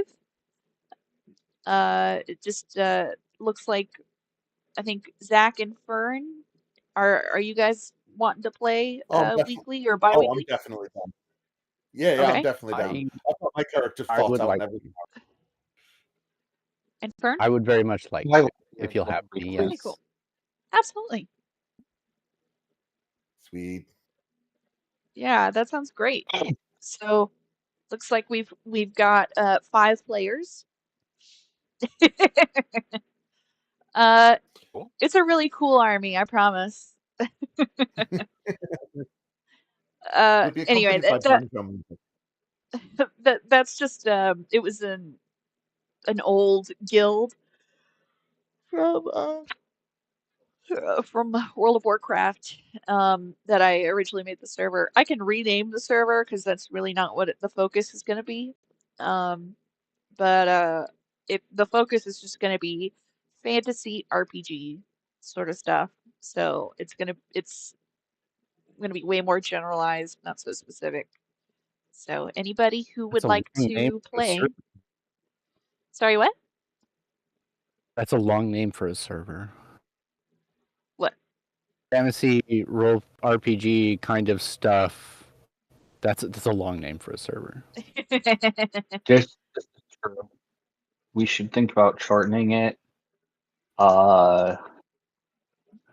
Existential dread, homecoming, new atheist gateway drug. Oh no. How about ready to roll? I don't know. Are you ready to roll? Victorious. Ugh, I'll have to start practicing my different voices too again. Actually. So, yeah, if anybody's interested in joining the campaign, looks like we've got 5 players so far. And just click on that Discord link that I put in chat. And for anybody who wants to keep up on recaps, we will be meeting here every Monday at 9 p.m. So, you know, I'll at least be here, and whatever we plan on doing, it's usually going to be fantasy RPG related, at the very least. And, for anybody who wants to just keep an eye on what we end up doing, I will keep everybody in the know about what we end up doing for our characters, and it looks like the setting will kind of be a mixture. But it definitely depends on what we end up doing for the backstory for our characters, right? Yeah. Yeah. But it does look like the actual environment starting will kind of be in the Northlands, in a realm with the major city up there of Norse Haven. Has a very Norse, how the Christian slur goes, Viking feel to it. Yeah. Wait. Like my actual real world ancestry is Icelandic, so I'm cool with that. Yeah. There you go. I just stand up. I just don't like the Viking thing because it is a slur. Like, yeah, it's good because then they know what you are in the sense that you're a stalwart warrior, but at the same time, it's like it was a slur given to us by the Christians. Well, and also it's technically it's more of a verb than it really is a noun. True, But true. That was during that one age too. Yeah. It was like a verb, and then the Christians were like, "Oh, they're Vikings. They're like that's the people group." And well, that's the only people they ever saw come over were the people who were Viking. Yeah. You know? for a while, So, yeah. but yeah, it just kind of became A little more complicated than that. The equivalent of like pagan, essentially. Just Yep. anybody who's Norse. So, but yeah, so let's go ahead and we're gonna wrap up the stream. I would like to give anybody a chance to, shout out their stuff if they'd like to let people know where to find them next. So let's start with from top left, going from left to right. Andrew, is there anything you want to shout out for people to find you? Okay. Yeah. I did start redoing videos too. Because I basically originally put my videos here on YouTube more as a outlet so I could create videos for commercials for the art business I was kind of working on starting and getting going, namely the Art of Imagination. But what I've really gotten to know everybody in this community, and they've kind of helped me along too. So I'm working with a lot of people within this various community, helping them design their various logos and other art for them to display. And hopefully, I'm working with Patty from Apostate Sisters, and we're trying to look at getting set up so that everybody can have some type of merch line for them and or be able to some various thing that they want to support, either charities or Sure. goals or Well, whatever, that they can get their voice out there too. is there a So yeah, specific I guess either channel or website that you want yeah, I to redirect well people? no, I guess for right now is either you'll find me on Discord under Nimlam Dimthem, or you can find my channel on YouTube. I believe I just named it Nimlam The Art of Imagination. Or Okay, you could let me just type kind of that go in. through and follow through my name too. It'll link you through there if you follow up my name here on YouTube. Because I know others who've seen me in the chats and other people's have followed that to follow it. Like what was it John?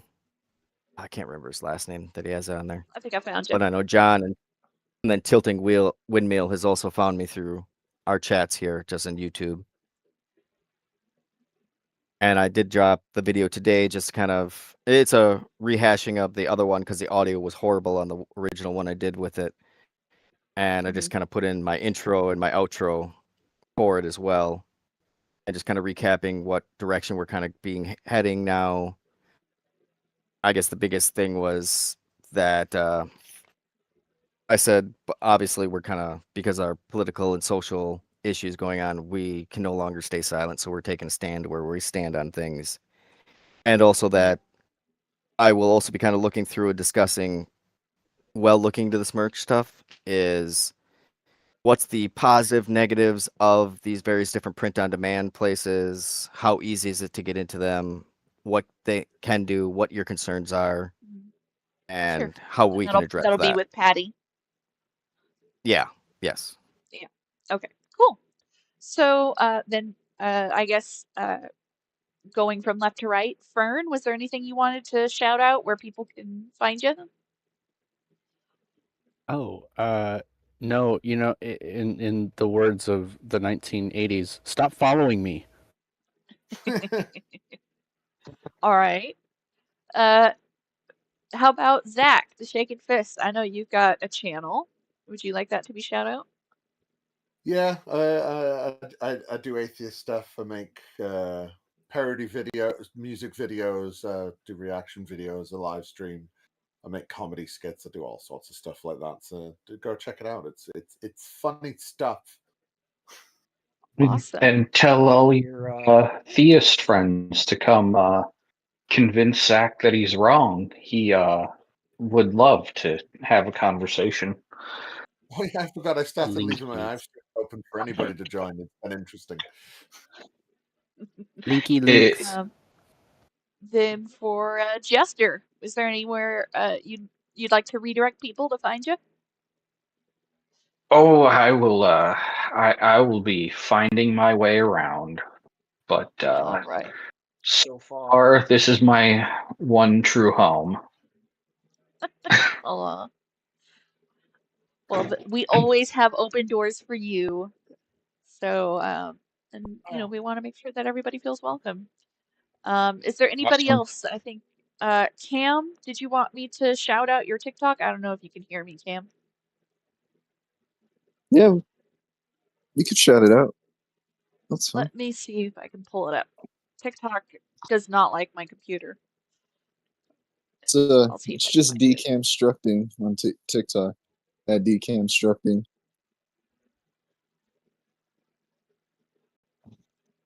Let's see here. Following. Come I'm on, sorry, bring it I up, can't please. follow you there. TikTok annoys the crap out of me every time I go there. There we Yeah. go. It makes me feel old, so I don't do it. That's pretty much it. I'm too old for this. I don't have time. Like, I don't. I'm also live streaming on Deconstruction Junction on YouTube, so it's not Oh, only TikTok. nice. Yeah. Yeah. Oh, You're right though. TikTok does so. Yes, I will not be taking your talk, but I will look for you on the YouTubes if I know what it is, like your handle. It should be the same. I think I saw that was the same on YouTube. Yeah, it's here. I'll share my YouTube real quick because I'm gonna change the TikTok soon to the same thing, but I'm also on this too. This is actually where I'm streaming more right now because I help run things in the junction. So Deconstruction Junction. That's where I'll be streaming as well on YouTube. Oh, I'll let it do that. Okay, cool. Cool. Very cool. All right.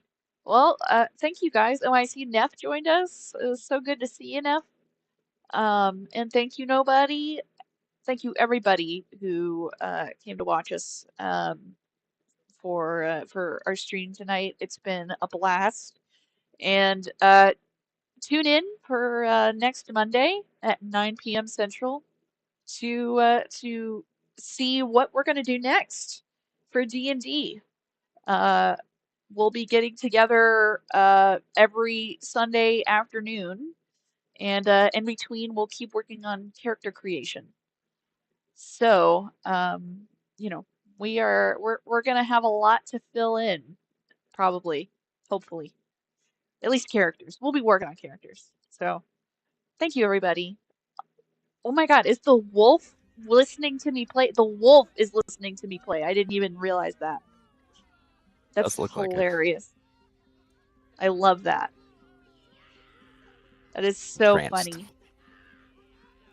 I wasn't aware that Wolfo was still here. He's with us in spirit. Wolf Oh, appeared he to just be- howled at me. It appeared to be howling long. Yeah, it was. Oh, yeah, there you go. I love that. What a great way to sign off. All right. Thank you, everybody, for joining me tonight. I've had a blast. And I hope to see you next week. Yeah, what up, Have a great night. Bye. Doodles all. Fizzle.